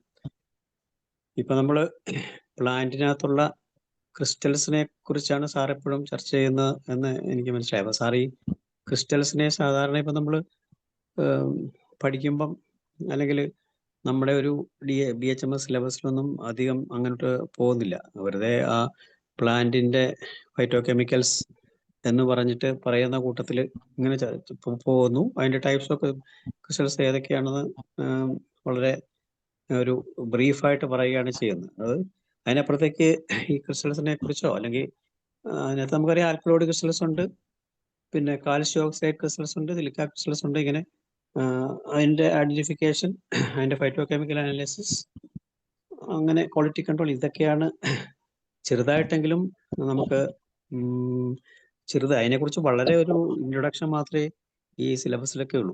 പിന്നെ അതിനപ്പുറത്തേക്ക് നമ്മൾ ഈ പറഞ്ഞ പോലെ ഓരോരുത്തരും ചെയ്യുക, അല്ലെങ്കിൽ ഇൻസ്റ്റിറ്റ്യൂഷൻ ചെയ്യുക എന്നുള്ളതാണ് അതിന്റെ ഇമ്പോർട്ടൻസ്. പക്ഷെ അതിന് വേണ്ട, ഈ സാറ് പറഞ്ഞ പോലെ അതിന്റെ ഒരുപാട് ബാക്ക്ഗ്രൗണ്ട്, ഒരു സാമ്പത്തിക അതിനെ എക്സ്ട്രാക്ട് എടുക്കാനും അല്ലെ അതിനൊക്കെ വേണ്ട ഒരു സിസ്റ്റം നമുക്ക് ഇല്ല.